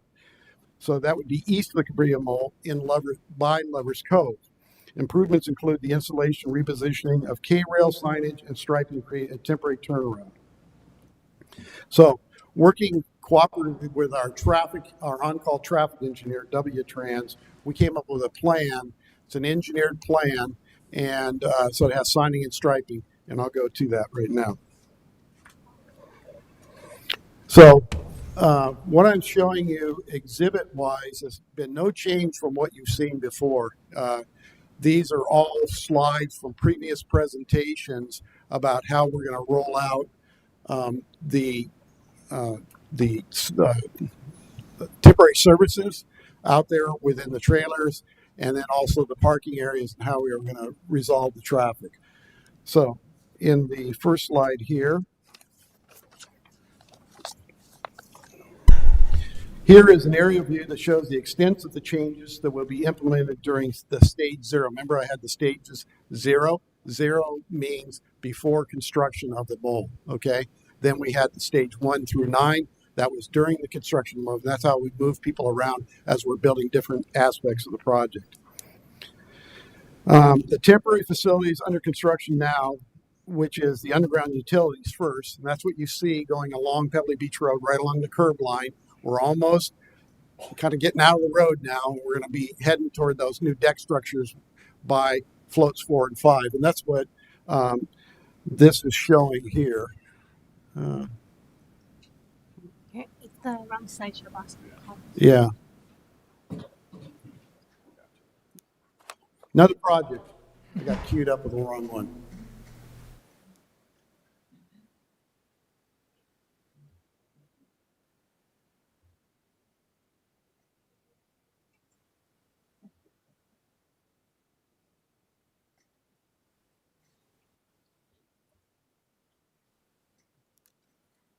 Okay, this makes more sense. Okay, so this is the slides that I have presented before in previous presentations, and it showed the temporary facilities here on the left. And so imagine right by floats 4 and 5, there's landscaped areas. We're going to take the landscaping out, and we're going to put temporary decks there, and the decks are going to provide additional real estate at the level of the sidewalk that's adjacent to the road. And we're working right now with the K-rail and putting the underground utilities in. Imagine that K-rail staying in that area in the immediate vicinity of where those landscaped areas are. And that's where the temporary facility trailers are going to be. So that would be your bathrooms, that would be Catalina Express, the Flyer, and also the deli. That would be your temporary facilities there, and you'd have that deck space to be able to use the bathrooms and also to queue up for those ticketing offices. And where's the baggage? The baggage is going to be on the seaplane ramp. That's what we're planning right now. Okay. You see that in that vehicular traffic flow there in the middle of the screen to the top. Okay. And right by where that kind of that salmon pink area is there to the left of that, right below where you're seeing kind of the drop-off circles are there, that's another trailer. That will be the baggage. Okay. And they will have parking for two of their vehicles to be able to deliver that baggage. So we'll tuck them right there, right there next to that. And so the lockers would be going away during construction? We're going to find a spot during construction for the lockers because those could be around the outside of the fencing. And we'll find opportunities to kind of move the fencing around for that to make all those things work. We won't lose those. And so, and then you see that in the big scope where the taxi turning radius is, and that's down there about 45 seconds this loop takes. If, I've tried it to go there and go down to the turning radius from the mall and then come back and then park in the queue. So not. Is there handicap parking or handicap drop-off? There will be handicap drop-off right now, that circle up there on site. Okay, it's not shown on there, but they will make sure that every temporary facilities are ADA compliant and they have a path of travel that's accessible, both all the way to the gates and all the way to the taxi and all the way to the baggage. And if you are, say, a resident coming up and you need to have an ADA drop-off zone, it would be right there, one of the closest spots that we could get you. Okay. Well, I gotta say, I just came back from vacation and you have the mole already striped like that, and somewhat similar. But I'm telling you, it's a way better system with the taxis like that. Yeah. So you'll see that as we talk. That's another whole meeting when we get into the design of the mole of where the taxis will be in the future. This is for construction only, so that we can take them out of the whole mix and put them up there and put them in that same kind of queuing line. Yeah. And then you can move up, and same with the shuttles. Okay. So what we would expect down in this turning, like you're using now, would be autoettes, because we're also making a space for larger vehicles to be down in that green zone, further away from the temporary facilities to the left of the photo. Okay. So we strategically plan for everything, and so that's how we start, and then we manage it along the way. And so we react to what is needed. That taxi turning radius, that kind of makes me very nervous. Okay, and the one thing important about this taxi turning radius, there's a Edison pole out there that's right by the K rails. That's where this is located. If you go toward Lovers Cove, it's not in Lovers Cove totally, but it's at that where the Edison pole is that actually feeds the mole right now. So if you went out there and looked for the location, I have some pink dots actually out there painted. I can just see, it just makes me nervous. People on e-bikes coming around the corner, and it's kind of a corner. I mean, it's not like it doesn't look like. Okay, wait till we get to the layout. Then we can talk. Okay. Okay, so here's, now we're zooming in, at the mall here. So zooming in to see the vehicular traffic flow, notice the realigned drop-off area.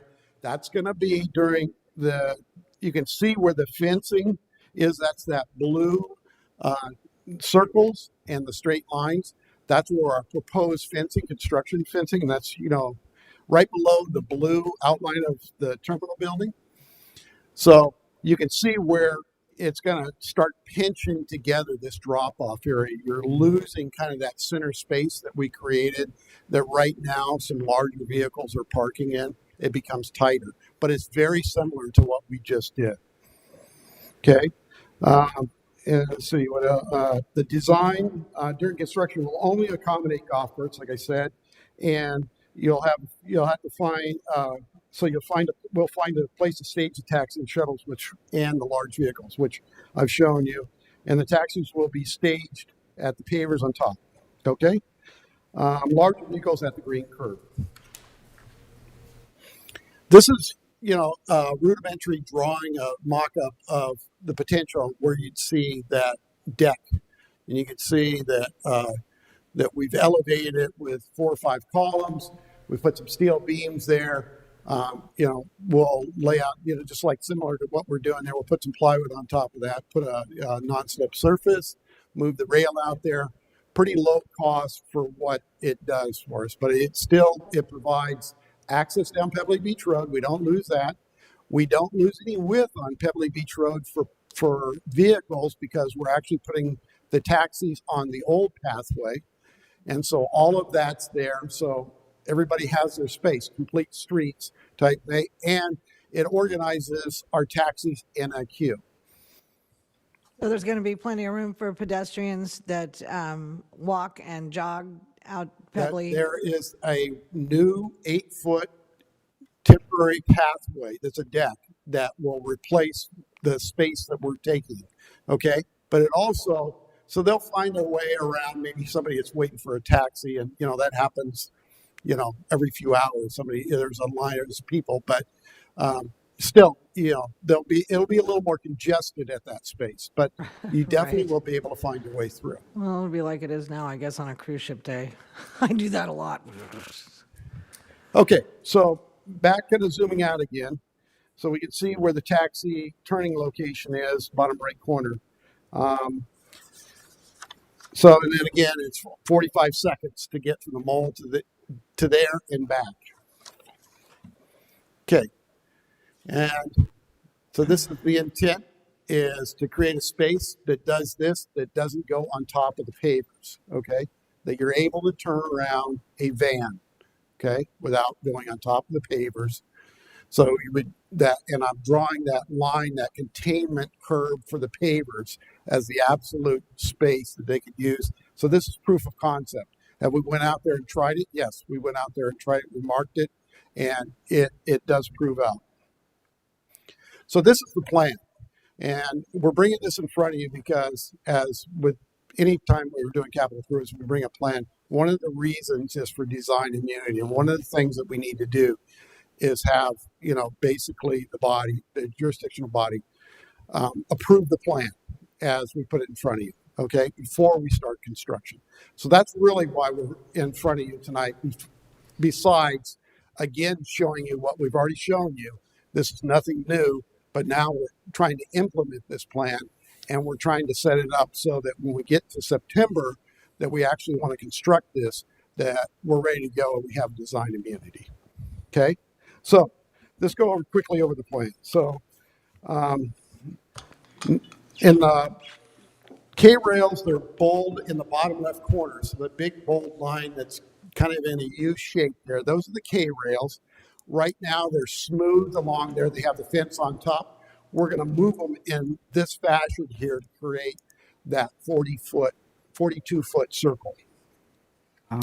Additional paving, as we move those K-rails, there'd be dirt.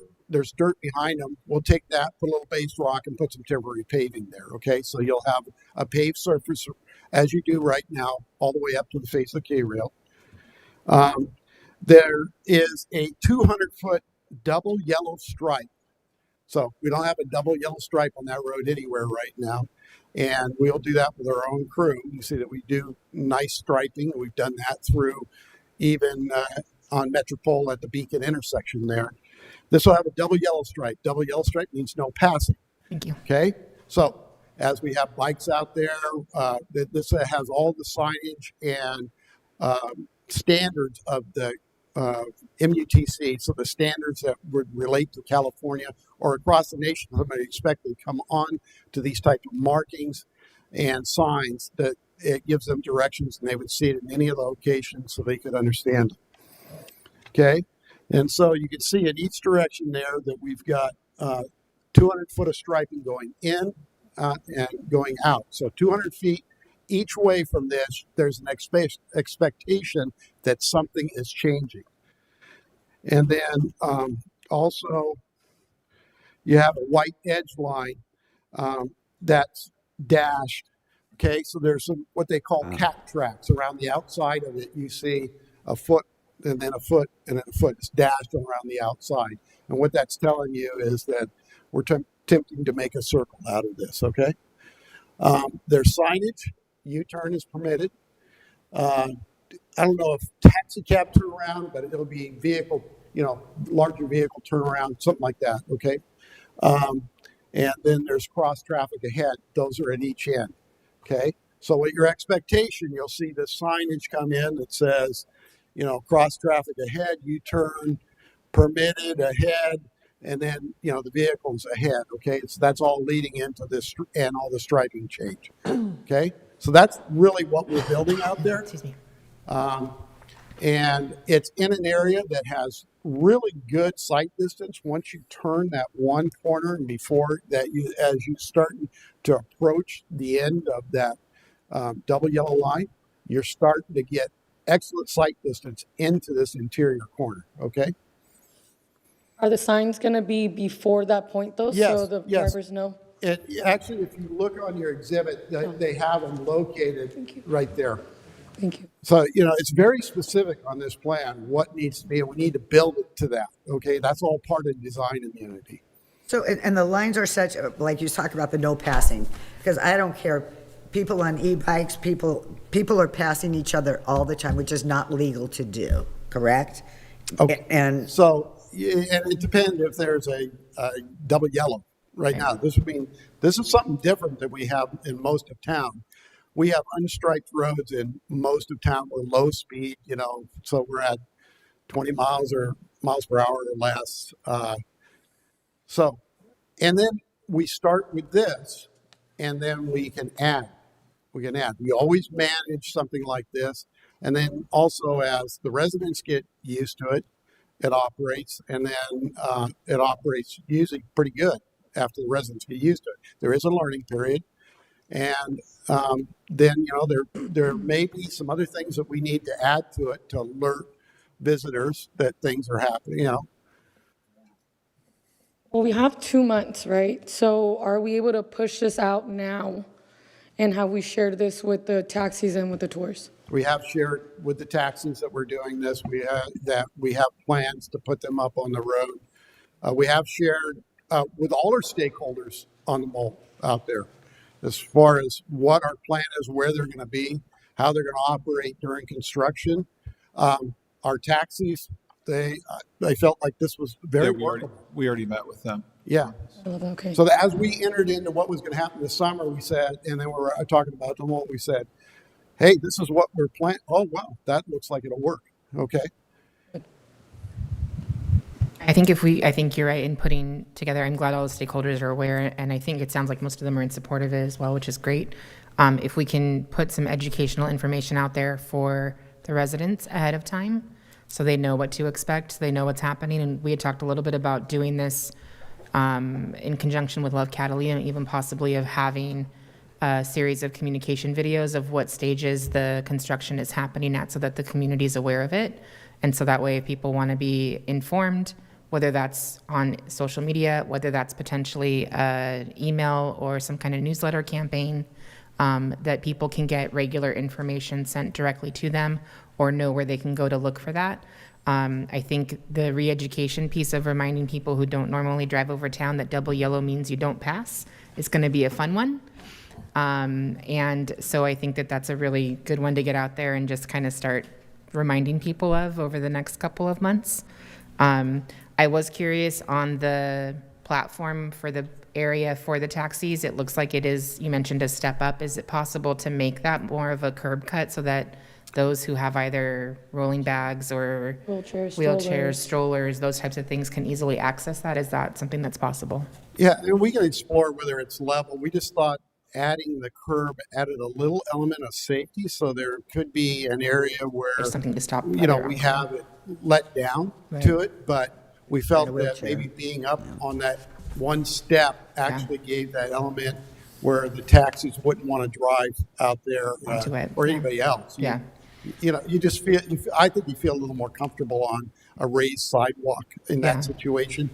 Kind of being a little bit of an oddity. It's not just a taxi, a transit zone. Yeah, I think it's fine if it's raised, but I think just having an access point for people with wheels would be great. Yeah, everything that we build out there, we need to make sure that we have compliance. Even if it's temporary facilities, as we're moving. Actually, we've had those type of meetings with our design build team as we've moved through.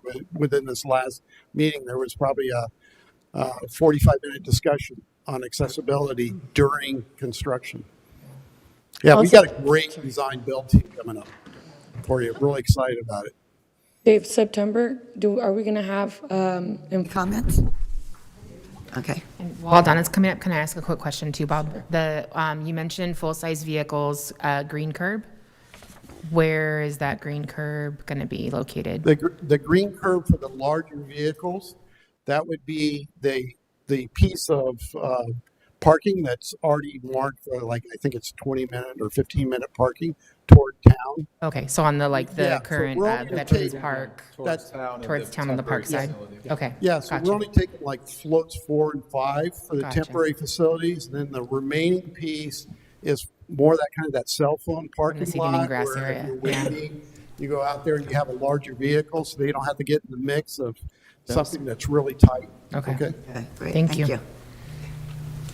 Hello, Donna Lopez. When an entity gives the illusion of safe passage, they open themselves up to liability. The sidewalk or passageway beginning right there at the mole or that coral tree gives that illusion. As the walker with the stroller, the handicapped pedestrian begins their walk, they assume the sidewalk gives safe passage. Then they encounter obstacles: uneven ground, asphalt, gravel, broken or sunken bricks, and then orange barricades that force them onto the roadway with approaching vehicles, golf carts, and bikes. As they continue, guardrails meant to keep them safe from a fall into the water are held together with hose clamps. And now you want to turn around right where the largest sinkhole protected by orange barricades is. You assume that putting up signs that say cross traffic, taxi cab turnaround will ease liability and congestion. It won't. Yesterday, the mayor and I drove through the area you are using to stage the dirt for shading the trenches along Pebbly Beach Road. A loader was present right out there where you want the staging to be, and the mayor said, "Where's the flag man?" So hopefully you make the right decision and nobody gets hurt. Thank you for your comments.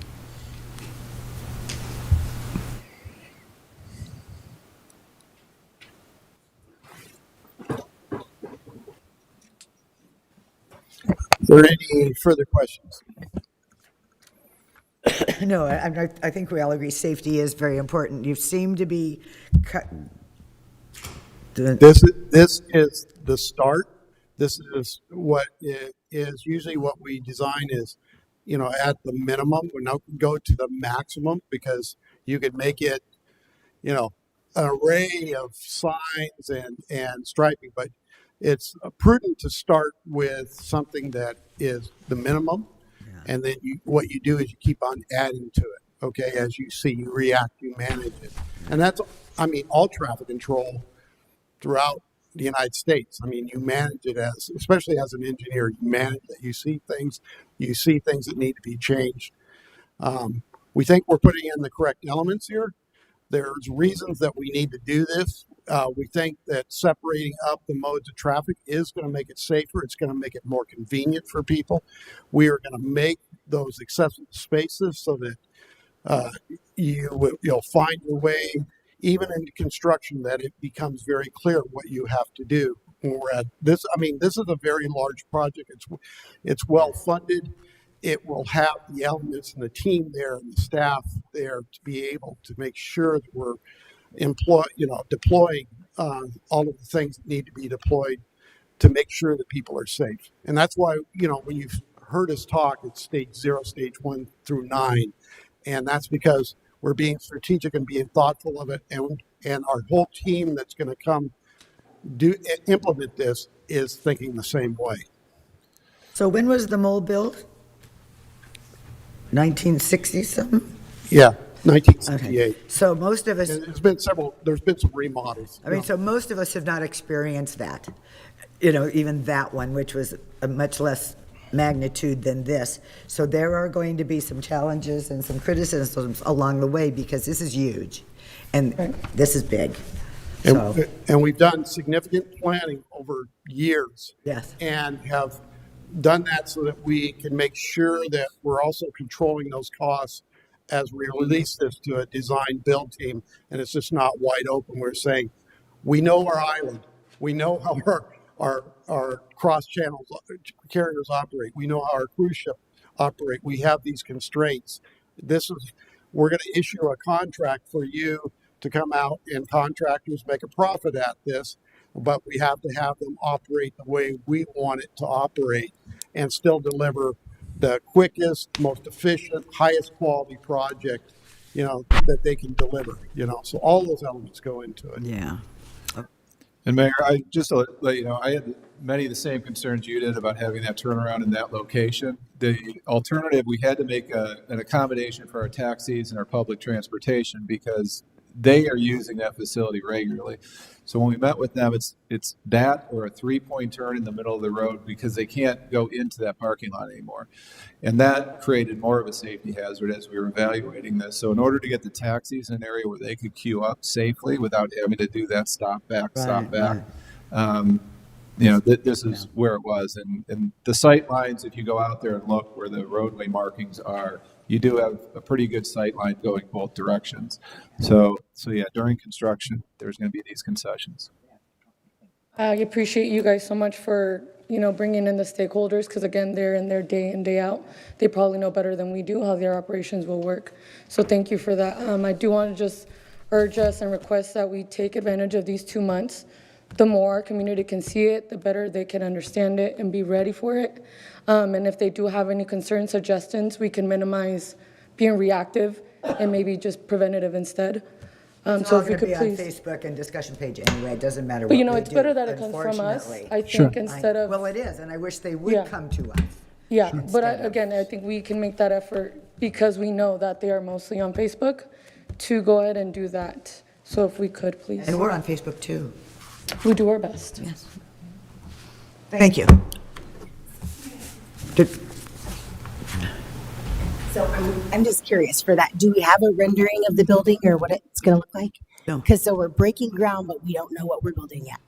That's kind of. We haven't We're not broken breaking ground. Oh, okay. We're doing a design to build. So we'll go through the process of actually, So you'll have the yeah. picture before you kick it out. That's on tonight's agenda. Okay. Design firm and a contractor, the same. Okay. And then they'll do it all. Okay. And they'll give you a price and everything confirmed. Okay. And then one more quick thing I just wanted to touch on. When Roger was at Pierre, he was not asked permission for the island company, and he was not notified about any insurance specifications. So I know we asked Aaron, but we did not ask Roger. So. And that's just coming from me, but when they work with him, they do all of that. That was just me coming up with stuff. That doesn't come from us, it comes from our rules. Okay, well, I was publicly asked. Oh, well, I apologize. Just like you asked, that was one of the first things you asked Aaron, but you didn't ask Roger. Did you know? Do you notice that? It was one of the conditions on both of them. Yeah, it is a condition. Yes. Okay, Sarah, thank you. And I also feel like if we're waiving fees, I know the Catalina tour guide has paid a lot of fees, and if we are waiving fees, maybe consider us a refund for myself and Elizabeth as well, since we're waiving other people's fees. We've seen collecting cash. We have years of cameras and everything cruising around town, and if we're waiving fees, I would like mine waived as well. Oh, no, I can't respond to that. I don't know what fees we're waiving. I don't know what fees were waived. I don't know what fees we're waiving. I think you're asking because he wasn't legally operating previously and not paying fees for illegal operations. You would like to also not have to pay fees on operations because you should have not had to if he doesn't have to. Right. Yeah. Item number 14. Nope. Councilmember. But the vote on number 13 first. Okay. Oh, I thought it was just kind of look at it. No. Okay, approve the plan. I'll make a motion to approve the plan as presented. Discussed cannabis on multiple occasions, most recently on April 21st, 2026, when City Council heard a presentation from Herba Catalina, the current medical cannabis delivery business permit holder regarding adult use recreational cannabis. Representatives of Herba requested Council's consideration to amend their current medical delivery ordinance to allow them to also deliver adult use recreational cannabis. Because the electorate has not approved adult use recreational delivery and therefore there's no provision for a tax, Herba has proposed a development agreement be entered where the city, where Herba would offer paying the city 5% of their gross receipts. City Council directed city staff to bring this item back for further discussion and consideration. Previously, the City of Avalon has sent 2 ballot initiatives, advisory measures on March 3rd, 2020 to the as part of the general municipal election. Measure E should ask the question, should the City of Avalon expand its current commercial cannabis ordinance from medical delivery only to allow for adult use recreational delivery sales within the City of Avalon city limits. 58% of the voters said no to that question. Measure F on the same ballot asked, should the City of Avalon expand its current commercial cannabis ordinance to allow for cannabis storefront locations or a dispensary within the City of Avalon city limits? And to that question, 65% of the electorate said no. So it presents us at this point with the options for where the city could go with adult use cannabis. Option number one, direct staff to place a measure on the November 3rd, 2026 general election as either an advisory measure or a final consideration. In order to do that, the deadline to get on the November 3rd ballot would be August 7th, 2026. Additionally, I would point out that even if a ballot measure is approved, it's still not clear the council would be authorized to award the newly elected or the newly created recreational adult use permit to the previous existing medical delivery permit holder. So that would have to be fleshed out if that in fact happened. Option two, you could amend the Avalon Municipal Code and direct staff and the city attorney to draft a development agreement with the existing permit holder as they requested in the April meeting.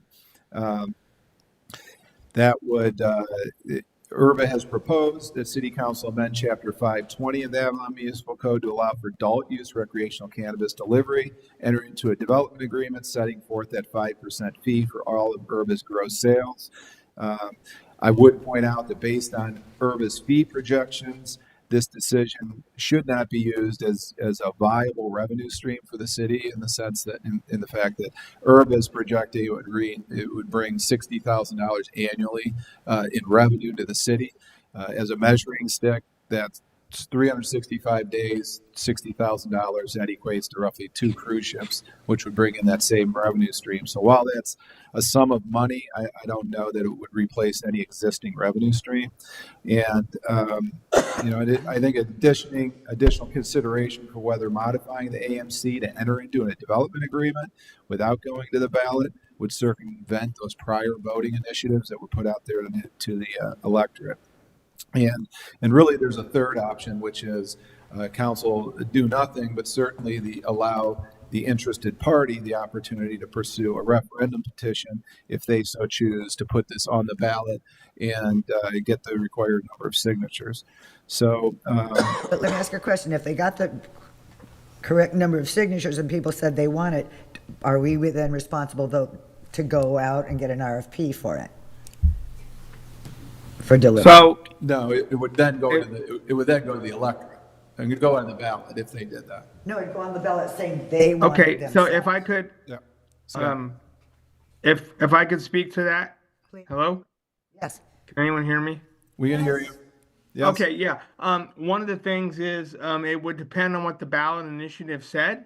The ballot initiative could say, if it was a citizens initiative, that the current operator of the medical delivery service gets that, or the ballot initiative could say that, like our current ordinance, that there has to be an RFP and competition for that service. So that would depend on what the ballot says. Okay.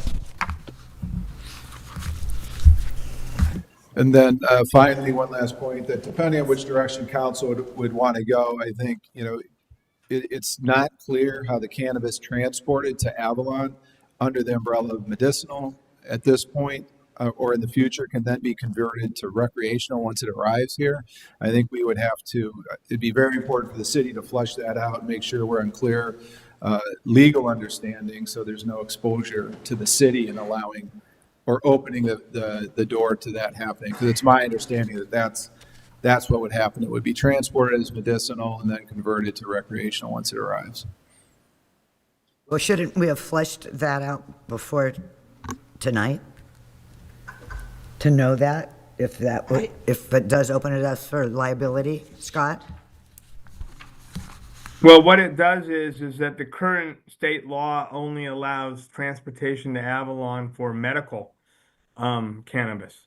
And so the federal law still says that it's, at least currently, it's a violation of federal law. If they were to change this before they could deliver, they would have to get the state law to be amended to allow recreational. They could grow it here if there was a place to grow it, like if they could find a place on conservancy property or island company property, or if there was a way to grow it here and not transport it. But that's something that it would be up to the operator to figure out.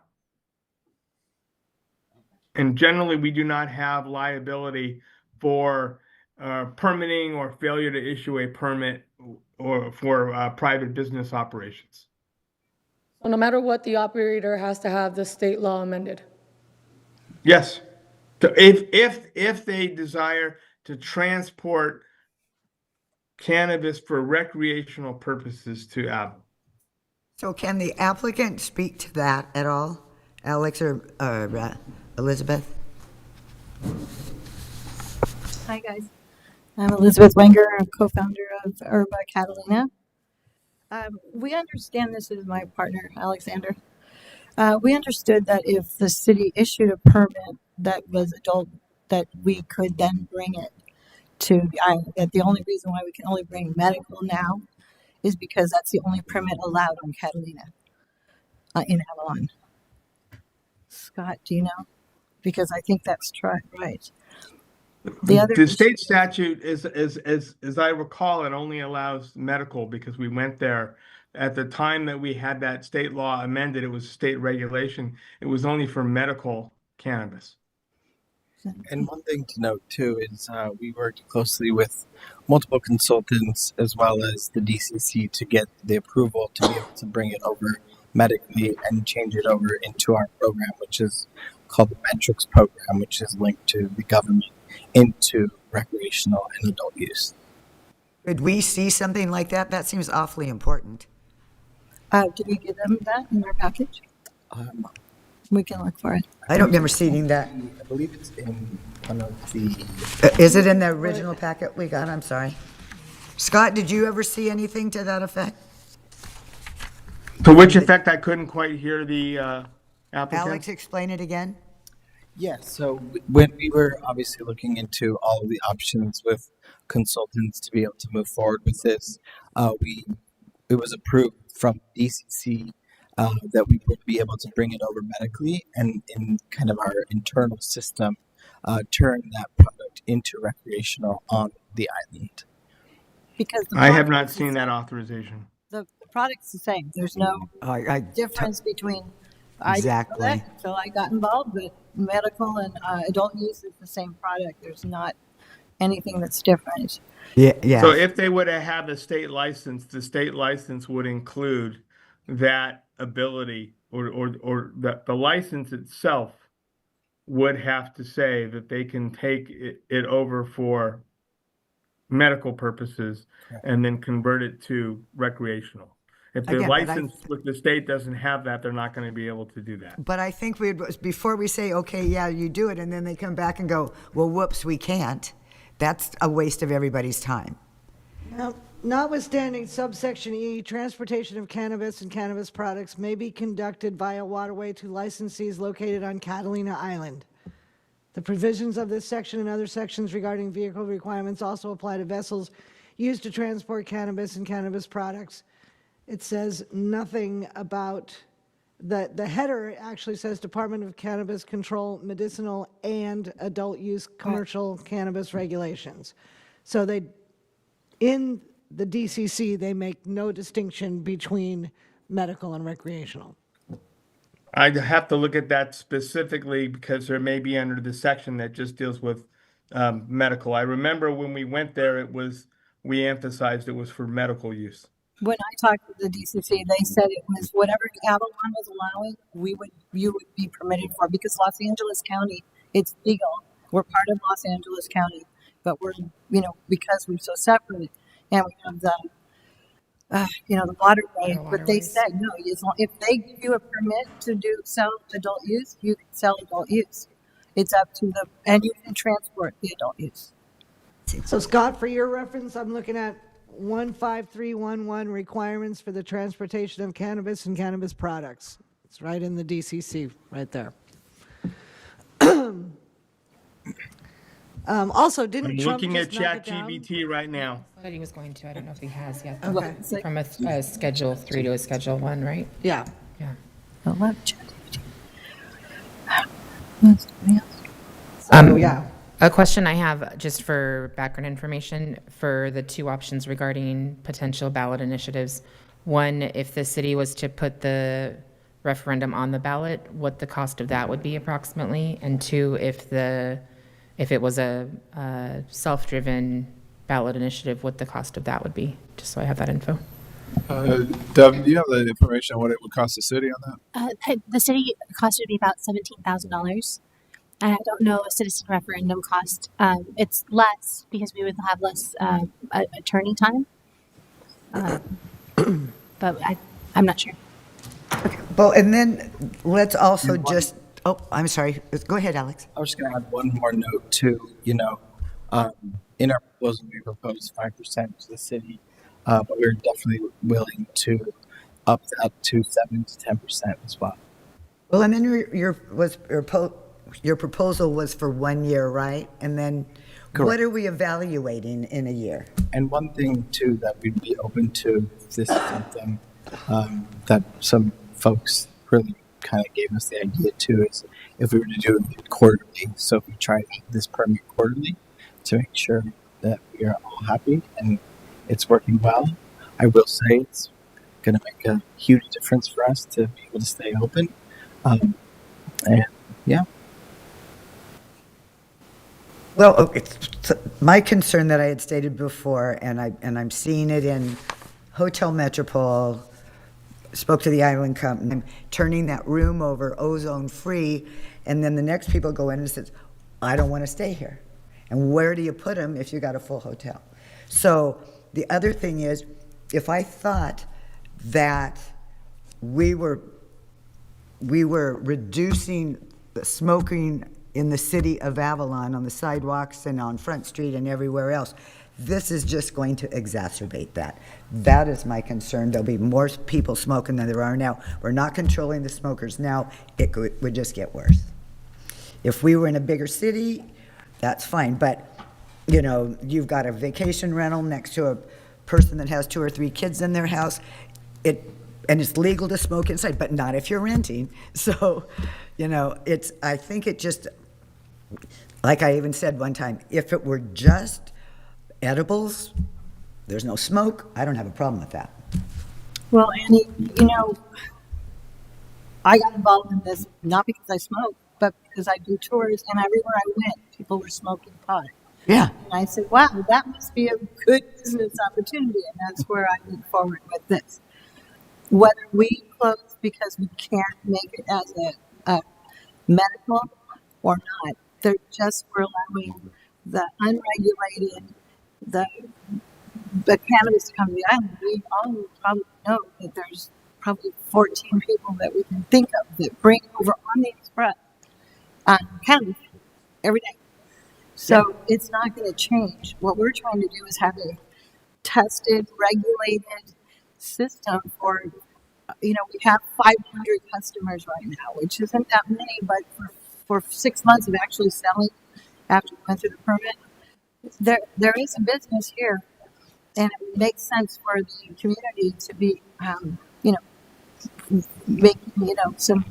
But the community that's going to be buying it are the people that are going to be smoking it on the streets and smoking it in places that they're renting and they're not supposed to be. Well, what about residents that would like to smoke, don't have a medical card, but so then they buy it from somebody that's bringing it over on the boat, It's not tested, it's not regulated. Yeah. I'd rather buy it from, state approved, But it's only like $39 for a medical card, unless you get the MMM1 or whatever that's called, and that's about $100.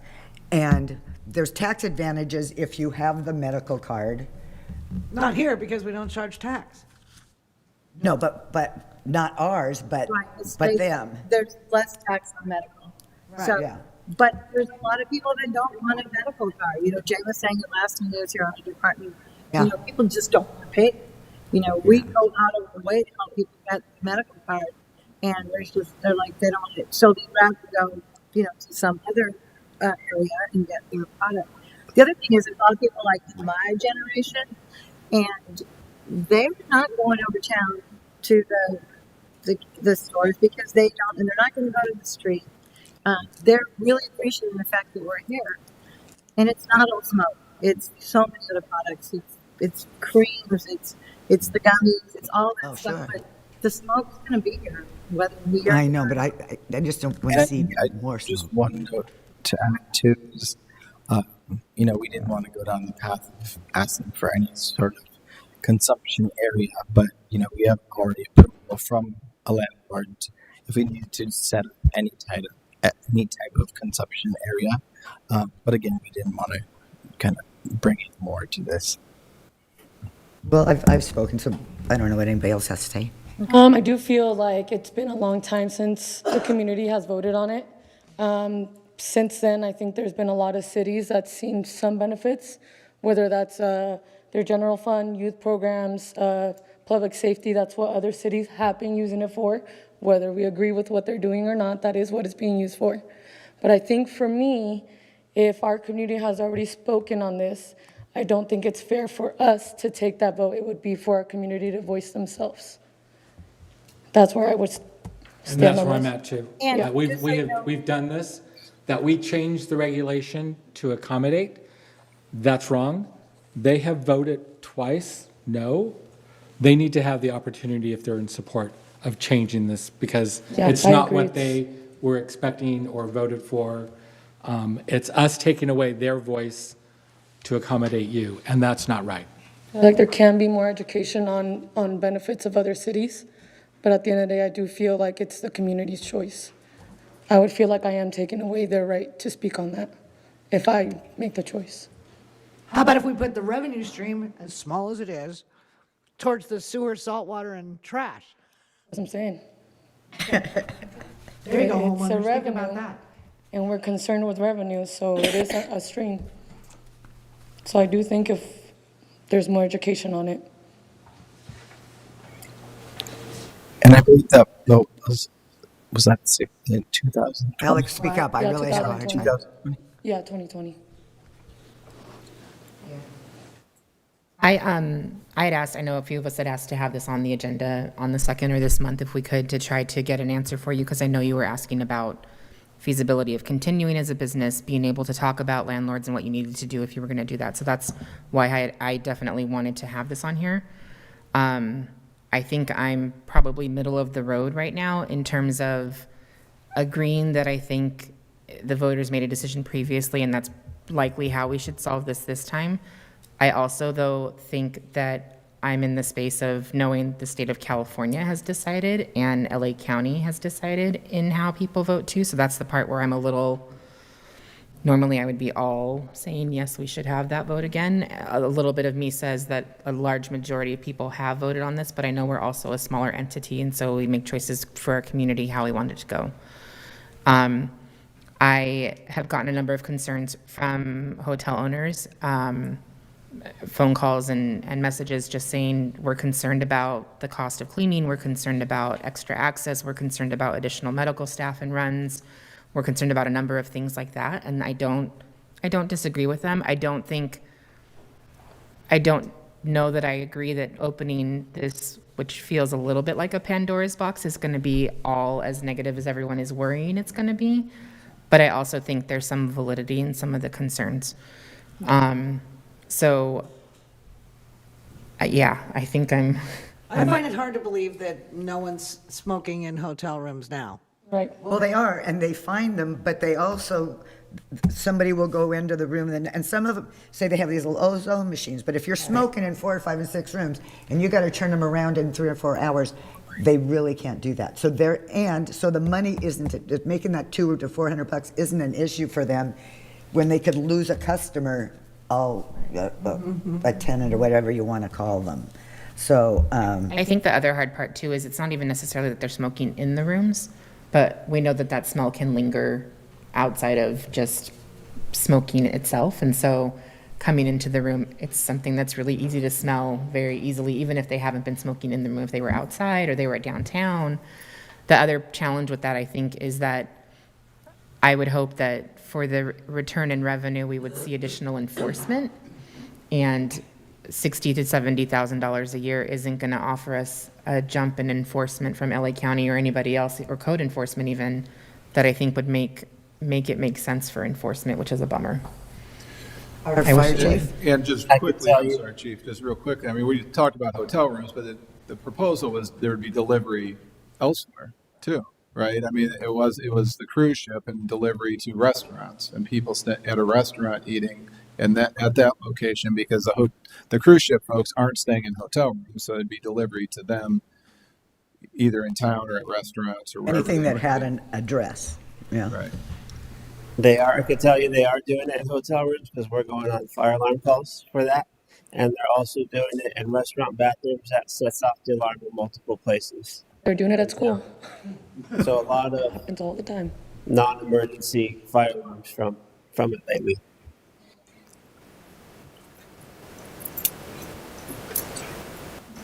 Well, I don't know. Got options. Everybody knows my stance, but you know, I think, If I could, yep. if I could just clarify, I went ahead and looked at Mayor Marshall's letter to the state on cannabis control and looked at the legislation, and the legislation was written in such a way that it covers cannabis. It does not say recreational or medical. So under California, under the regulation, recreational or medical cannabis would be okay. You still have to get through the federal authorities.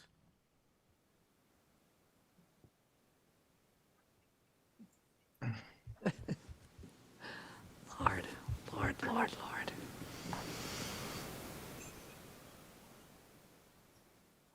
You guys know me. I'm saying, oh, let's go for it and give it a try, you know. And if it's bad, then yank it. But you know. But it's once you let it out, you can't bring it back. So we get more complaints, and you get the hoteliers. Now we're going to say, excuse me, you got to stop your business because people aren't obeying the law. Because if we're not controlling the amount of cannabis that's smoked on the streets today, people walking up and down the streets today, when more people have the ability to walk up and down alleys and do all of that, it's not going to make it any better.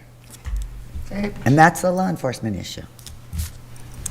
You have a big agenda, so I'm just going to try to help you a little bit. How much would it cost for the city to put it on the ballot? $17,000. $17,000.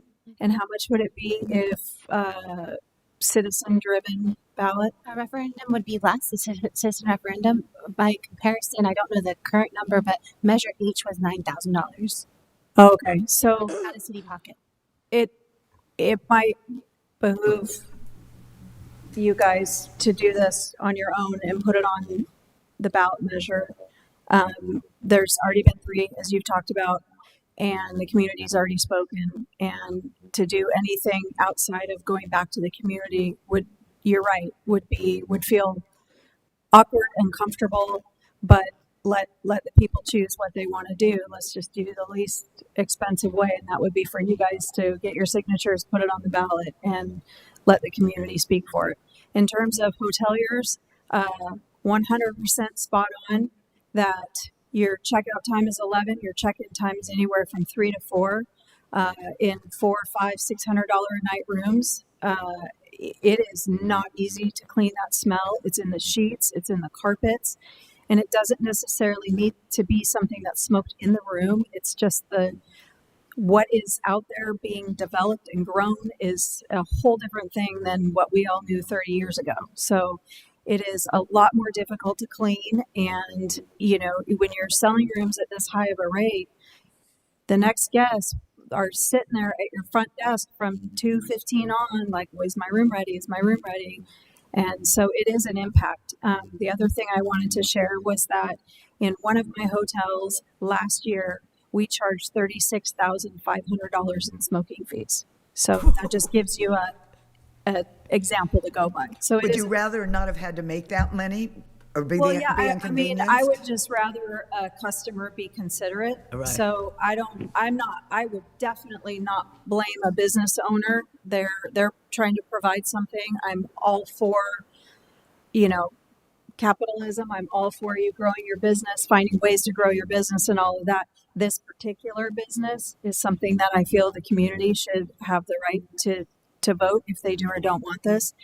If I knew that it wasn't going to get me shooed off the island, I would say put an ordinance in place that there is zero smoking in town, period. So, but that's not going to happen. So. Okay. Thank you for your comments. You never Cindy. know, Cindy. Yeah.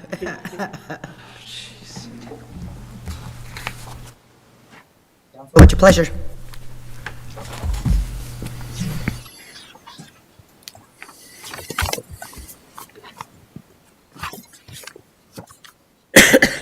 We've heard 2 for voting or referendums. We have 1 let it happen. We have me concerned about it. And I don't know where Ms. Lisa is. This is a discussion item, so we just need to give them direction. Okay, but if you said, would it be wrong if all of a sudden you made a motion to say they put it on the referendum and we approve it, then that's what they would do, or do we have to come back again? No, that would be that you're not doing, and you can't make a motion for them to do something. You Right. can simply- We can make a motion for us to say we want to put it on the ballot if we want to do that. I personally don't want to spend $17,000. You can make a directive for us to do something or to not do something. I mean, that's kind of where we're at this point. Okay, well, I'll just start the ball rolling. Not popular. I make a motion to deny the application for, There is no application. well, what am I saying then? To not allow,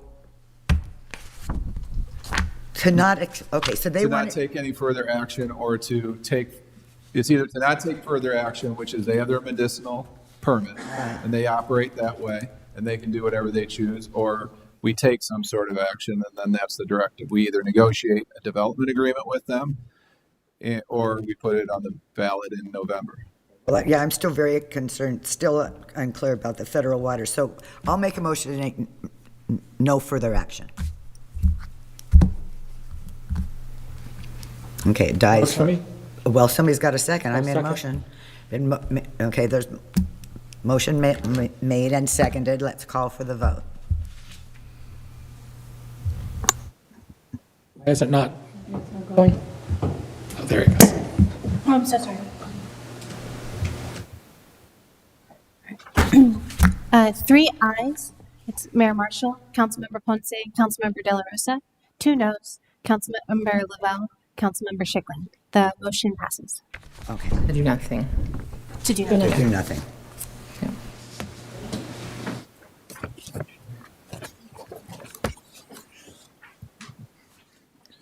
Now we go to item number, Next item is repair and maintenance of city shoreboat float. Kevin, did you want to speak on this, or? I mean, it's pretty straightforward as far as, but come on up if you want. Me, but, okay. At least you get to stretch your legs a little bit. Tough crowd. So this is for the showboat float that we obviously purchased last fall. We back in April, on April 7th, we approved $60,000 for the haul out for it. Once they got it out of the water at Larson's, they found some significant conditions that were concealed on the flotation sponsons, and so they had to fix those, repair those. So once that was all said and done, it came out about $33,000 over what we initially budgeted. So we're asking for the additional funds to be put into that account, so the budget accurately reflects what the maintenance that was done. okay, any questions? If not, make a motion. I'll make a motion to amend the fiscal year 2025-26 budget, adding an additional $33,500 to account number 10470-5705 to support the rehabilitation of the city-owned shoreboat and float, 2, ratify prior action and authorize an additional expenditure of an amount not to exceed $33,346.36 to Al Larson Boat Shop, a sole source vendor, for the rehabilitation of the city-owned shore boat float for a total repair of $93,346.36. I'll second. Oh, go ahead. Moved and seconded. Call for the vote. All ayes. Next item is award to DCCM for project management services. Jocelyn Francis. Is this your last official action at the podium? It is. Okay. Make it good. All right. Good evening, Mayor and City Council. Before I get into the agenda report tonight, I wanted to give you a brief update on the Pebbly Beach landfill project. Most recent project task completions include the submission of the Bluff Retreat analysis to the California Coastal Commission, LA County Planning, and LA County Public Works in May, so last month. And then this month in June, the city submitted responses to all comments from the GMED team with LA County on the geotechnical report. Hopefully, that means publication and scheduling of public hearings for the environmental review on this project. Fingers crossed. With my departure next week and the critical nature of the Pebbly Beach life site optimization project, I knew the importance of onboarding a project manager to ensure limited disruption given our tight project timelines. At the end of 2024, the city went out to RFP for building, engineering, and consulting services. One of the submissions we received was from DCCM, who submitted a proposal for on-call engineering and project management services. The more immediate need at that time was for building inspection and building official services, so we awarded a contract with Four Leaf, who's our current vendor for those services.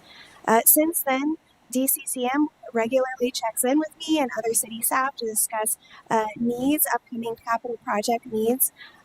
So they've been interested this whole time in working with the city, which is great. DCCM has an extensive list of public clients in the Southern California region and applicable engineering and project management experience.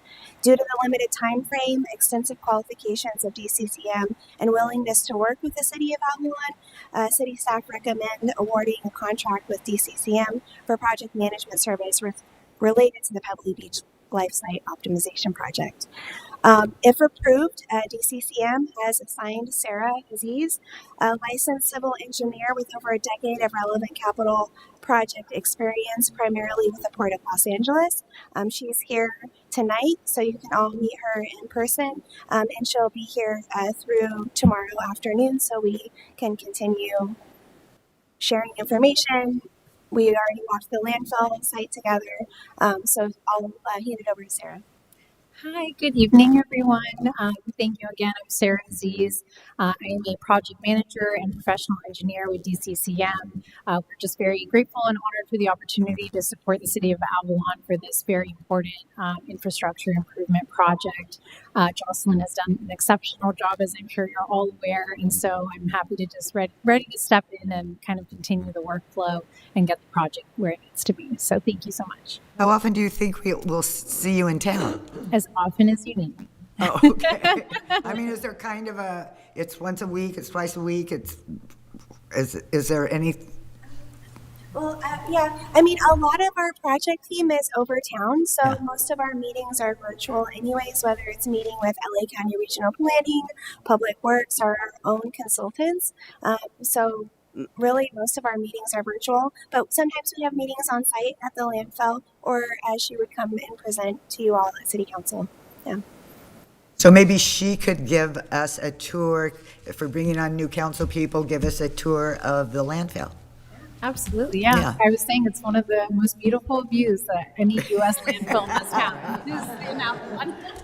That's true. Excellent. Any questions or comments before? Oh, I made sure it's Sarah with an H, so she's good. Oh, okay. Girl, had a girl. Okay, go ahead. Super quick before, I just want to make sure that I'm invited to the ribbon cutting. Yeah. Oh, yeah. You better be. Okay, great. Heck yeah. So how come these women get all these really 60 projects. All righty, go ahead. I'll make a motion to make the affirmative finding that the city will not gain a competitive advantage through a separate competitive solicitation, and that the required services can be obtained more economically and efficiently pursuant to Avalon Municipal Code Section 3-4.111C. And 2, award a professional services agreement to DCCM to provide project management services for the Pebbly Beach Landfill Life Site Optimization Project and related on-call consulting services in an amount not to exceed $200,000 annually. And 3, authorize the city manager to execute the agreement and any related documents, including amendments within the approved contract authority. I'll second.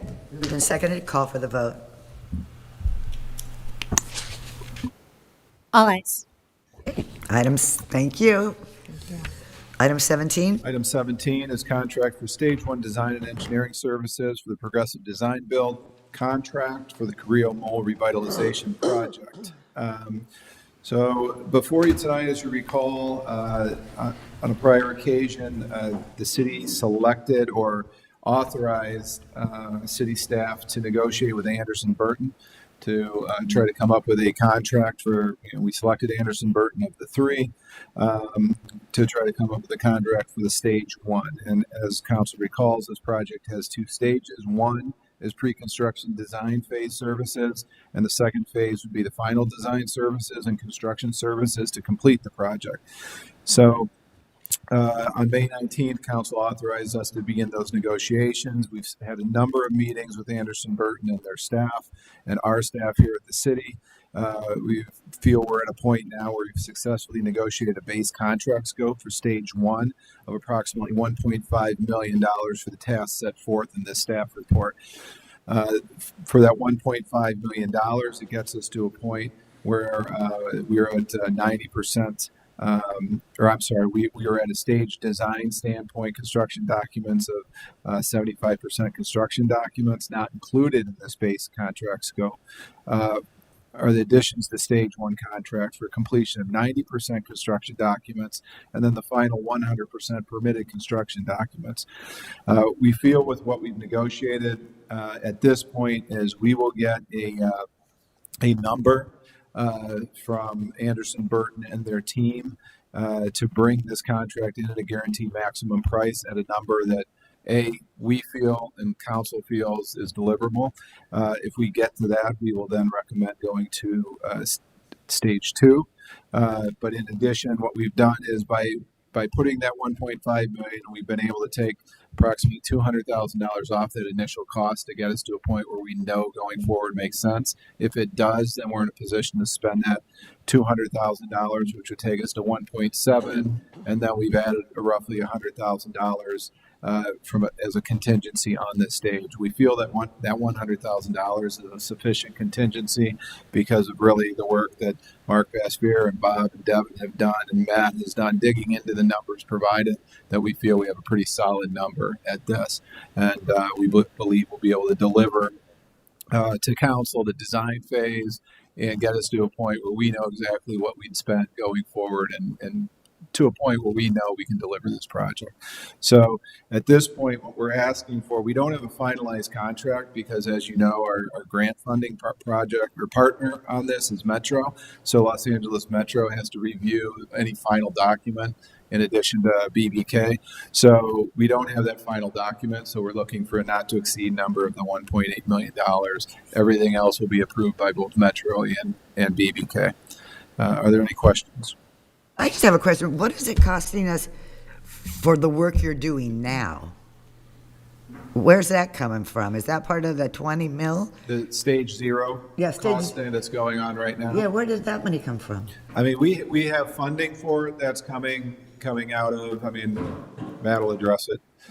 So the Stage 0 work that we're referring to is the finishing up the repairs, the substructure repairs, temporary facilities and long lead items. Those 3 tasks were approximately $2 million, and we had received $2 million from, I believe, former Congressman Lowenthal.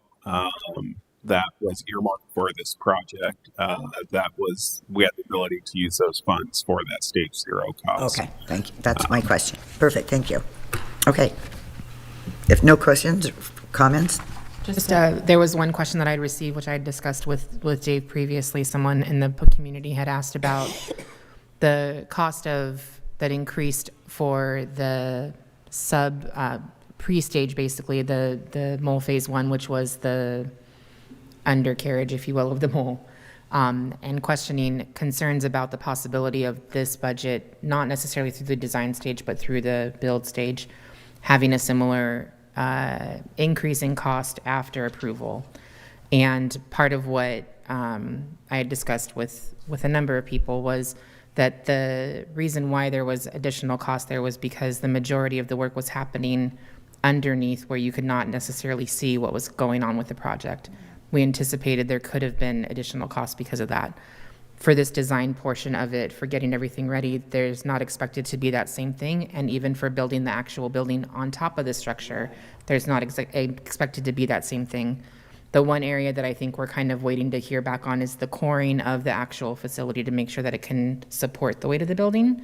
So that's the only space where there's a little bit of wondering, and hopefully shouldn't cross my fingers. Yeah, those geotechnical, Yeah. we're starting that next 30 days-ish. Right.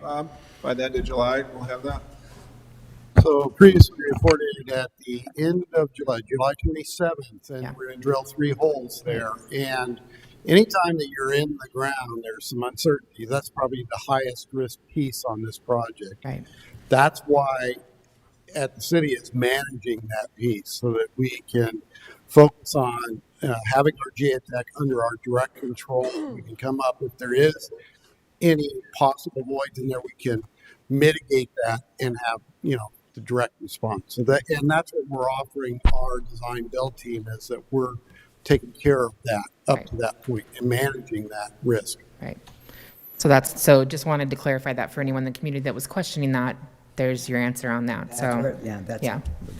Okay, perfect. If there's no other questions, I'll move to authorize the city manager to finalize negotiations and execute the Stage 1 Design and Engineering Services Progressive Design Build Contract for the Cabrillo Revitalization Phase 2 project with Anderson Burton Construction, Inc. for a not-to-exceed sum of $1.8 million. I'll second. Moved and second, a call for the vote. All ayes. Hey, Matt Baker, Oh, goody, the fun part. I've been waiting. Oh, yeah. Part for last. The reason everybody's Pins and stuck around. needles.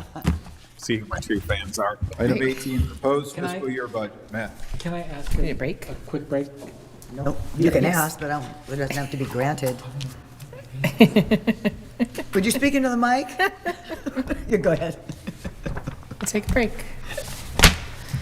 Is that a 5-minute break? Yes. Sure. The older you get, the longer it takes. Go break. Annie, thank you so much.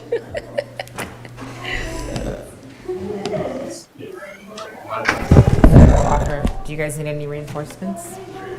Oh, good. Well, These are depends on game how changers. long. Oh, those are, oh, sure.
And this next slide, if we could get them pulled up. So the slide, we've seen every presentation I've given. We operate with a structurally balanced budget. My revenue estimates are conservative. That way, we don't need a record-setting year just to balance that budget. We should be transparent with our forecasting approach. And the last number here, estimates will continue. These are the final numbers in the proposed budget, so I should have taken that out. I appreciate how much control you have of the budget. Thank you. Full-time equivalent positions. So as mentioned in the previous meeting, we did not include any new full-time positions in the budget. However, there were a number of positions where we increased the number of part-time hours. We're trying to be mindful anytime we bring on new staffing that we're staffed at a level that we can sustain going forward. And so you can see in the slide, we are not at the levels we were prior to COVID, but we are growing from a staffing standpoint. This next slide here is just a breakdown adding our elected officials and putting fire based on people rather than FTEs. The reason I added this slide is at the end of the presentation, I will show you our new digital budget book. And that budget book shows fire not based on the 2,700 hours, but the normal one employee in the head count. But again, FTE increase driven by part-time hours across the board. General fund operating budget. This slide here is what I presented at the May 4th meeting. At the time, we were looking at entering in the fiscal year with $14.4 million in the budget and the general fund reserves. Operating revenues of $14.2, operating expenditures of just over $14 million. The budget as proposed, you can see we are starting with a higher beginning balance, and that's really driven by revenue estimates changing from what I presented back in the beginning of May to now. But like a $2 million or so, right? Just as an example, I think TOT is going to finish the year, again, without knowing June for certain, better than 8.2 million. We were looking at a 7.7 when I came up with the initial estimate. So just that one revenue source alone makes up for a big chunk of that increase. Going into next year in the operating revenues, again, I estimated TOT at 7.7 million, even though this year we're looking at potentially doing better than 8.2 million. The goal is to not need a record-setting year over year just to balance the budget. So that's why we purposely estimate that where we do.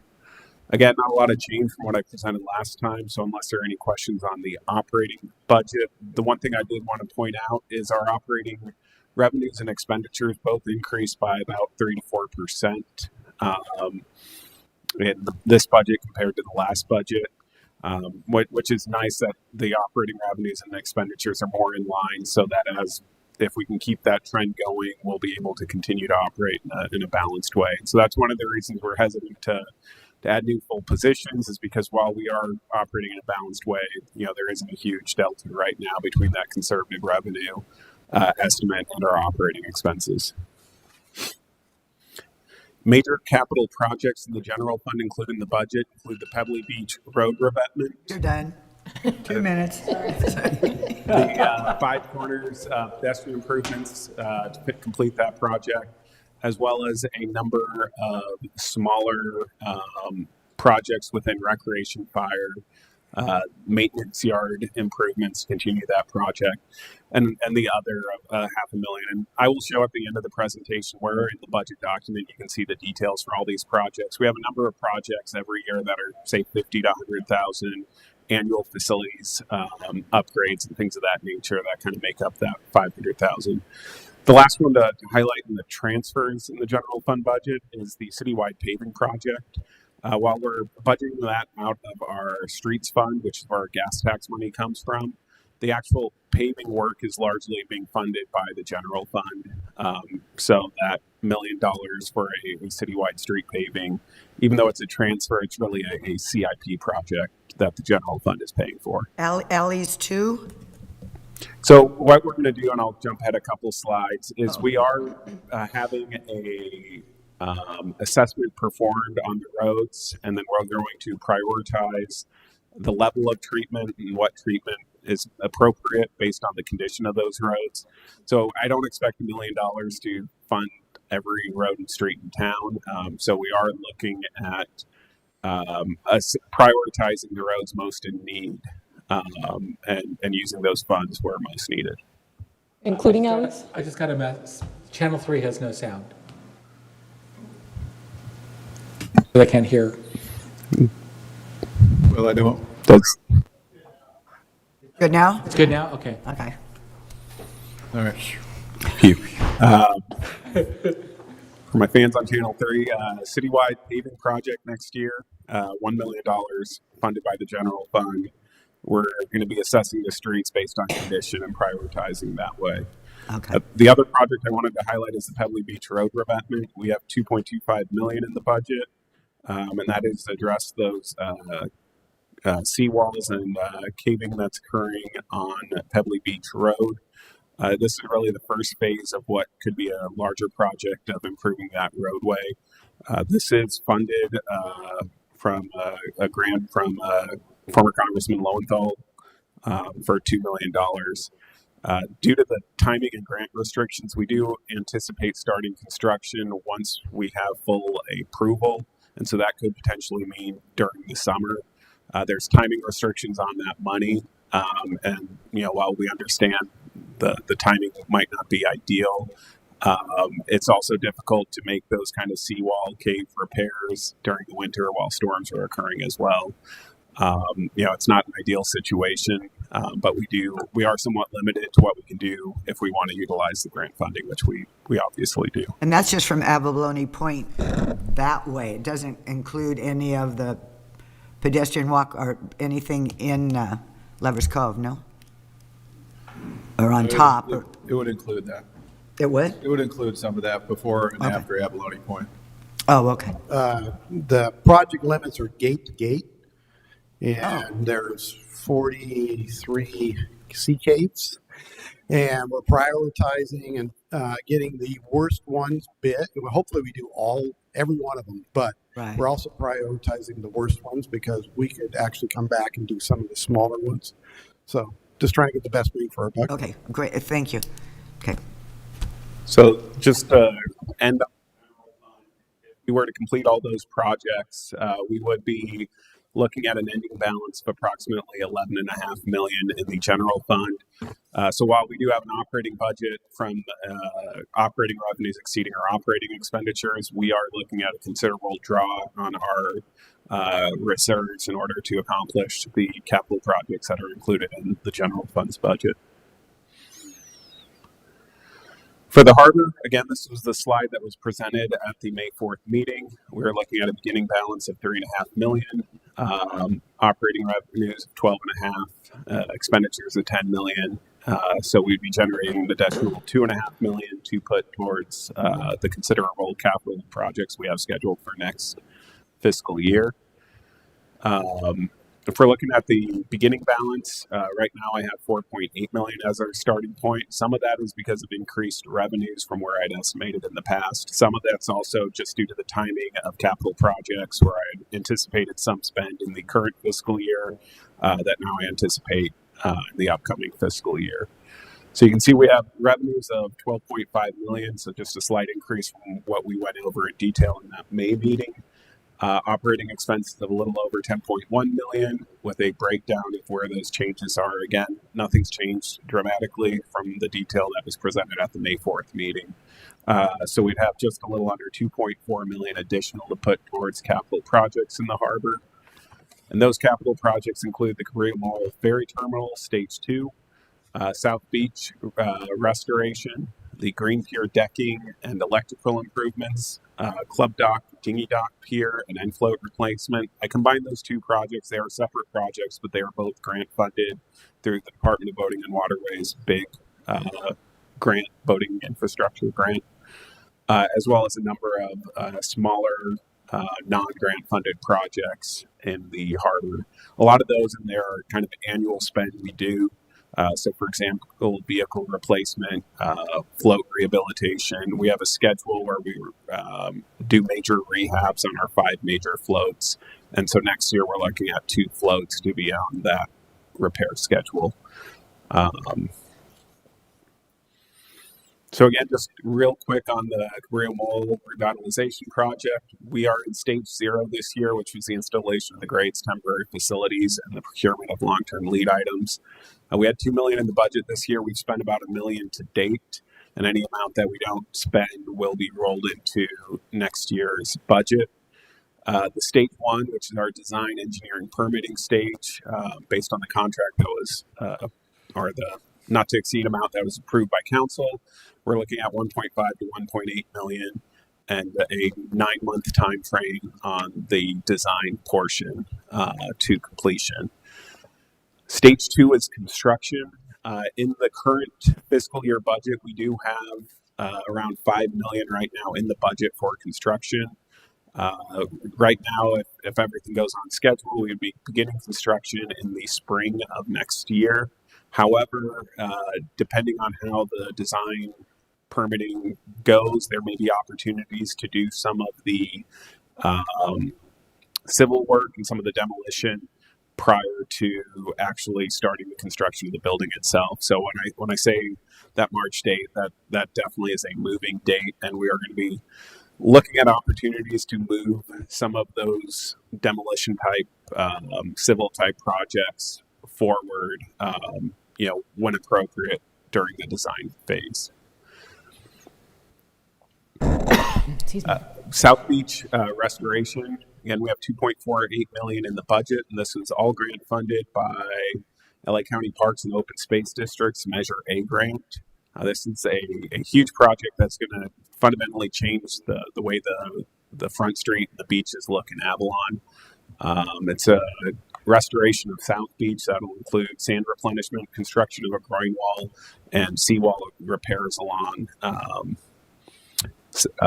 South Beach. And so right now we're looking at a fall timeline to begin construction, and we expect that project will be completed before next summer season. Can we find people to do all these jobs? Jeez Christ. Okay. So the Green Pleasure Pier projects, we have a decking project. We have $1.2 million in the budget, of which we received $1 million in funding thanks to the support from State Senator Lena Gonzalez. That project portion will be to replace the existing decking and related structural improvements on the Pleasure Pier. We do expect construction to begin this fall. Taking advantage of the timing, we're also going to be making improvements to the electrical infrastructure along the pier, namely moving the utility meters and associated equipment off the pier itself and onto the mainland for access and safety purposes. And again, we're going to be doing those projects at the same time. So even though there's 2 projects on the Green Pier, they're going to be 2 separate projects, mostly from a grant tracking purpose.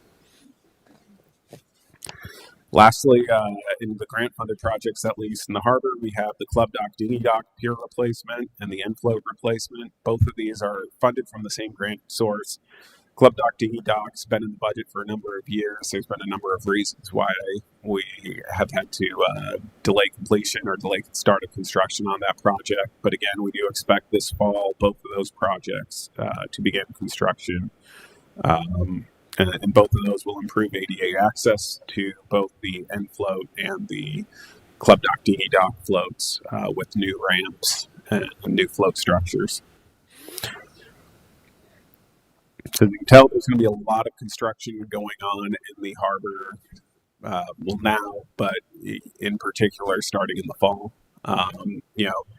Some of the challenges is there's really a limited window for us to do things given weather, given tourism. But it's going to be a very busy time in the harbor. We expect this fall. Go, Kevin, go. So the sewer fund budget, this is slightly different from what was presented at the May 19th meeting, but more or less hasn't changed considerably. We're beginning with $1.2 million in the reserves. With the rate increase, we're looking at operating revenues in the sewer fund of $3.8 million, with about $3.4 million in operating expenses.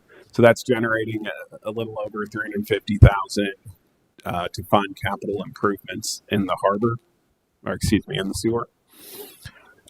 In the budget, we have 3 projects identified utilizing sewer funds. The rehabilitation of our Vector truck, that was in the current year budget that we're rolling forward into the next year.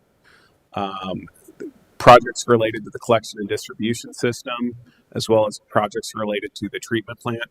And within the CIP capital improvement plan in the budget document, there's additional detail by what's covered in those collection and distribution system projects and treatment plant projects. So I will direct everyone at the end of this presentation where they can find out more information. Similarly, in the saltwater fund, we have a beginning balance of $800,000. We're looking at operating revenues of a little over $1 million, operating expenses of $830,000. So that's generating a little under $200,000 that can be used towards CIP in the saltwater fund. Wait, I'm sorry. So the contract services for $499, but that doesn't include salaries and benefits. So is that their money or is that So our? that is the PERT contract. So for both sewer and saltwater, a large percentage of our operating budgets are for the contracted services for the management of the wastewater treatment plant. So the PERT contract, 75% of it is charged to the sewer fund, 20% is charged to the saltwater fund, and 5% is charged to the storm drain fund, which rolls up into the general fund. But now I understand because we pay because the public works director gets involved, our maintenance superintendent gets involved, so we do charge some staff time to sewer, yes. 1.75 FTEs. Yes, thank you. Again, and there's a breakdown of kind of who's included in that FTE count. For saltwater, it's 1.25 FTEs. So there is some staff time directly charged. That's our people, yes. And that's in that salaries and benefit category. As well as within internal services, saltwater pays 2.2% of the general administration fund. So that's finances time, HR, IT, legal, city manager. And so that's what's reflected in that bottom row of the 118,000. Yeah, I'm sorry. Yeah, go ahead. I understand. So again, there's additional detail in our CIP document included in the budget, but we have 380-some thousand in CIP for saltwater specific projects in next year's budget. And if we complete all those projects next year, we'd be looking at an ending balance of $637,000. Solid waste fund, we're looking to enter the year with about $1.9 million in our reserves. With the 2% rate increase, we're looking at operating revenues of $3.35 million and operating expenses of $2.9 million for net operating revenue of about $466,000. Again, we charge very little of staff time directly to the solid waste fund, just 0.2. So we charge 10% of each code enforcement officer's time to that for their work on the green waste recycling compliance related items. Maintenance and operations, we have very little in our maintenance and operations account for solid waste. Most of that is rent. We rent the locations of some of the waste receptacles around town. Contract services, primarily that is our contract with CR&R. So you can see contracted services make up 90% of our operating budget for solid waste, and of that, 90% is the CR&R contract. The other major contract within there is our household hazardous waste collection program. And we do charge 4.2% of general admin's time towards solid waste initiatives. And so when we're looking at finding ways to save money within the solid waste fund from an operating standpoint, you know, it really is heavily tied to our contract with CR&R. On the capital improvement side, we do have 2 projects in the budget. We have the grinder chipper replacement for $465,000. So that is our grinder chipper at the plant. We really haven't had a major capital acquisition up at the landfill, at least since I've been at the city, and probably longer. So that is a major investment in the equipment we have up there, as well as phase 1 of the landfill wall. So our contracted project management is included in that CIP number because we're going to be able to capitalize those costs associated with project management. That number really just reflects, though, the licensing, permitting, engineering to get to the construction phase. And the construction phase, at least the initial phase, is $1 million, but we likely would not enter that phase until next fiscal year. So again, that's summarizing what I talked about on the landfill. So unless there's questions, I'll move on.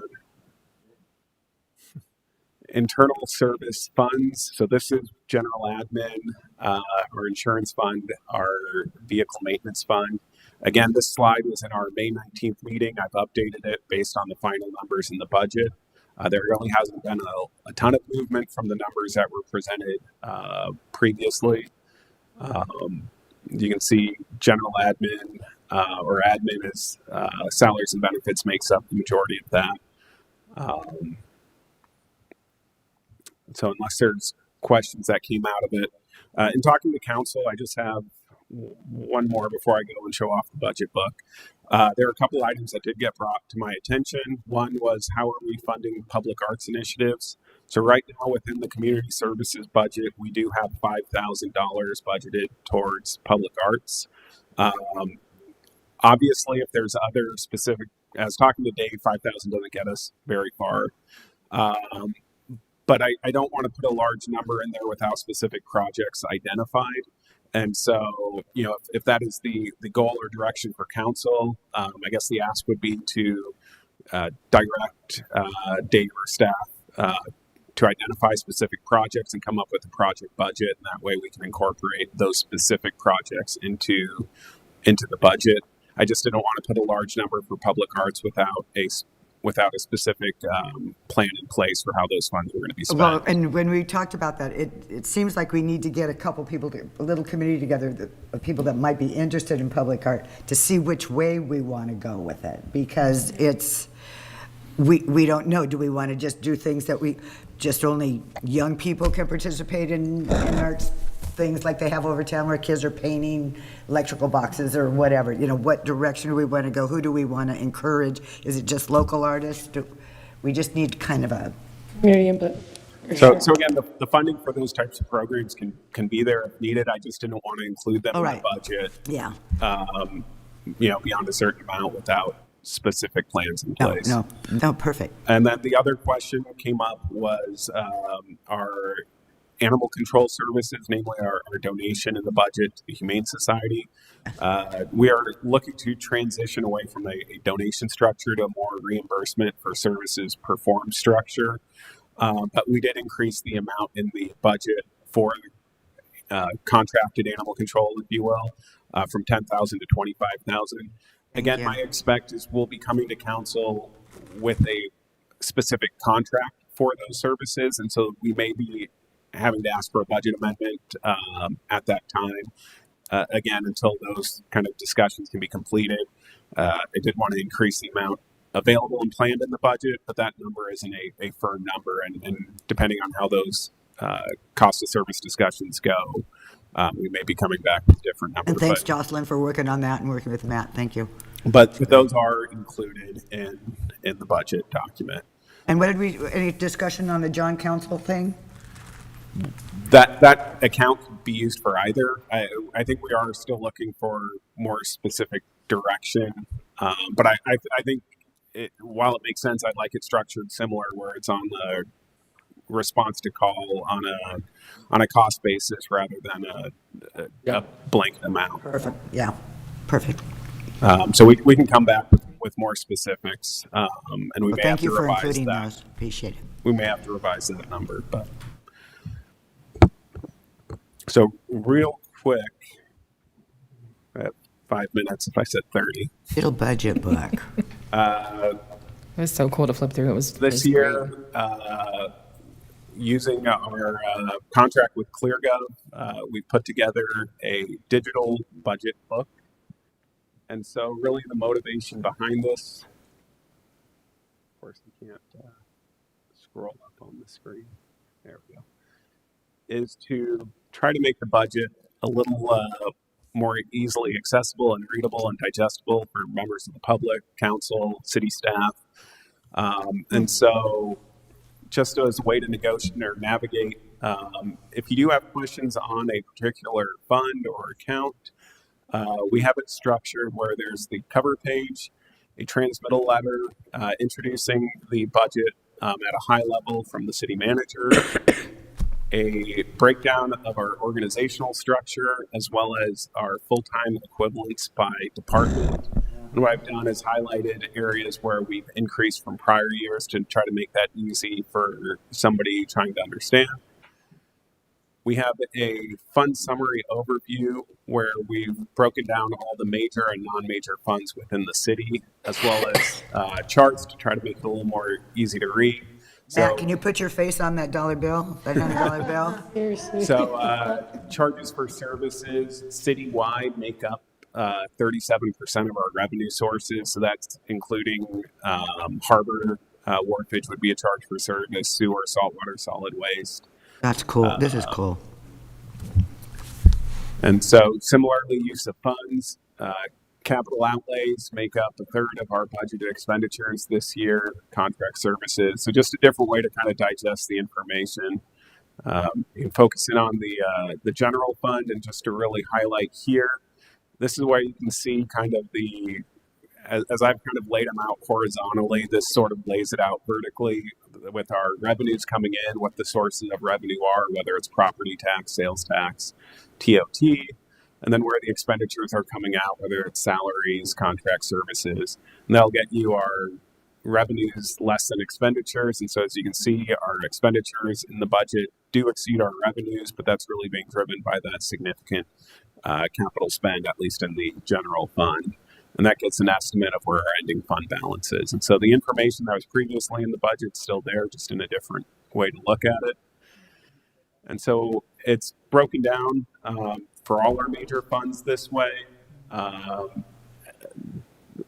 don't you give us that every year? Well, every year you will be getting this from now on. This is great. This 12 years. I would have liked to have given you guys access a little earlier in the process, but building it out, it was a project. But you can see at the bottom a breakdown of FTE comparisons by department over the year. So there's a lot of really good information for each fund. And just because we do the budget in June doesn't mean we can't be looking at this document year round. And so lastly, and I do have to caveat this section, we do also have our capital improvement plan. It's got a breakdown of 1 year plan. So right now, across all funds, we have $23.6 million in our CIP plan. And it also breaks it down by project type. So whether it's building facilities, vehicle equipment replacement, and also broken down by department. This is amazing. All these are hyperlinked. So if you want to see the recreation barge, we have a CIP page for it, but we don't have anything necessarily in the budget next year for the recreation barge. I will caveat it by there are some projects that maybe we've had in the CIP plan, but we don't have any dollar spend planned for this year or next year.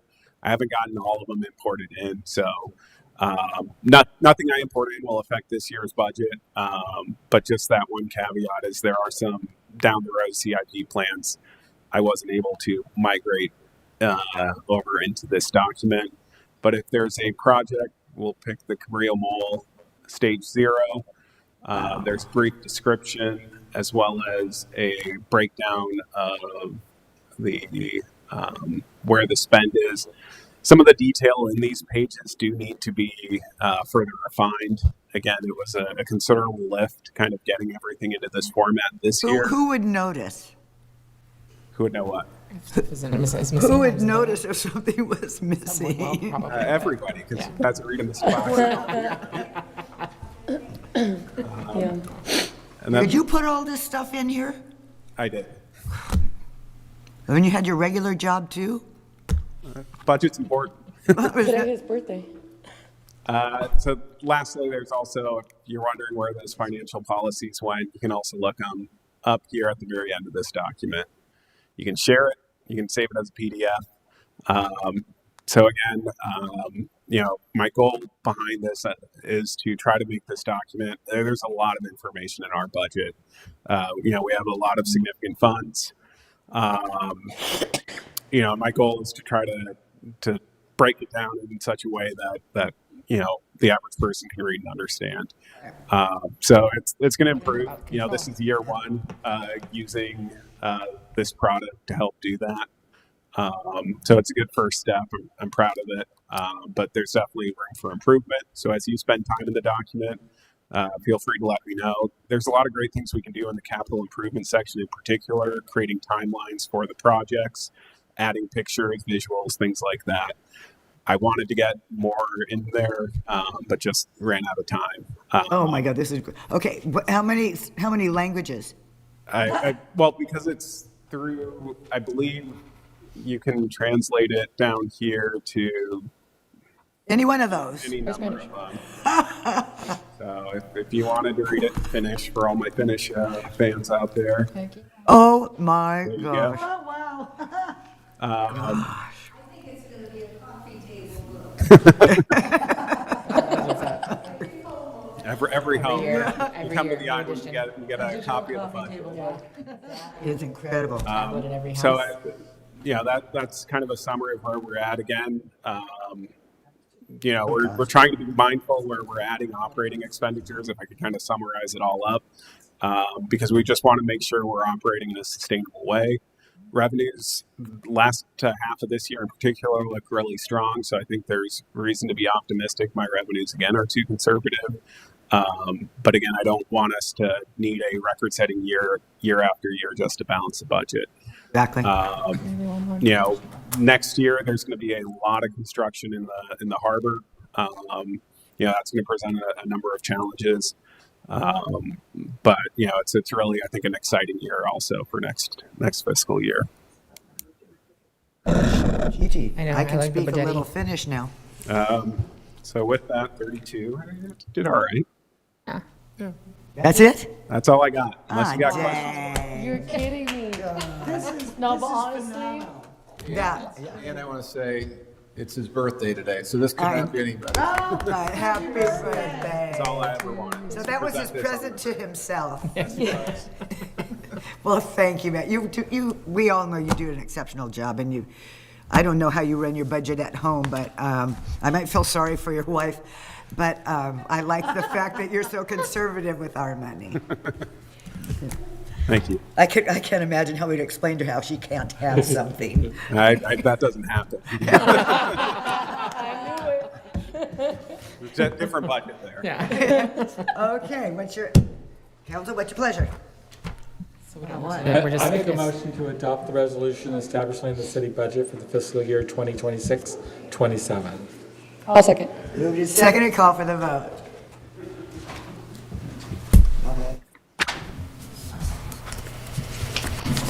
Ayes. Okay, there's no further action?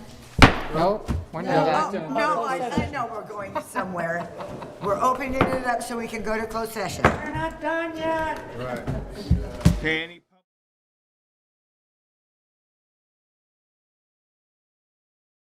Pay to litigation, or do we actually read the? Yes. No, I'm going to read the whole thing. Assuming no public comment, conference with legal counsel, anticipated litigation. This actually involves significant exposure to litigation pursuant to paragraph 2 of subdivision D of section 54956.9. The city has received 2 letters from Lance Ware, one dated May 29th, 2026, and the other dated June 3rd, 2026, threatening litigation. Copies of these letters have been attached to the agenda and are also available for public inspection, and exhibits are available as well upon request.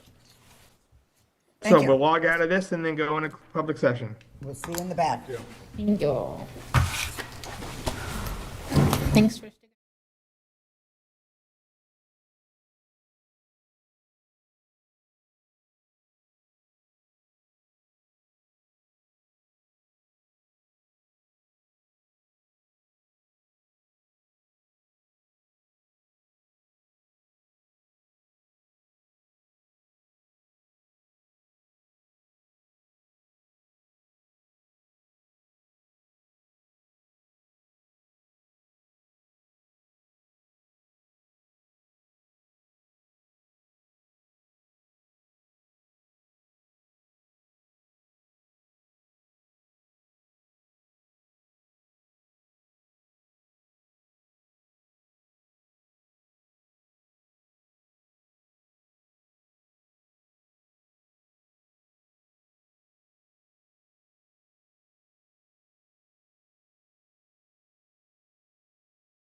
Amy? Okay. Okay. We're back from closed session. And no reportable action. Good night, Tony. Thank you. Meeting adjourned. Thank you.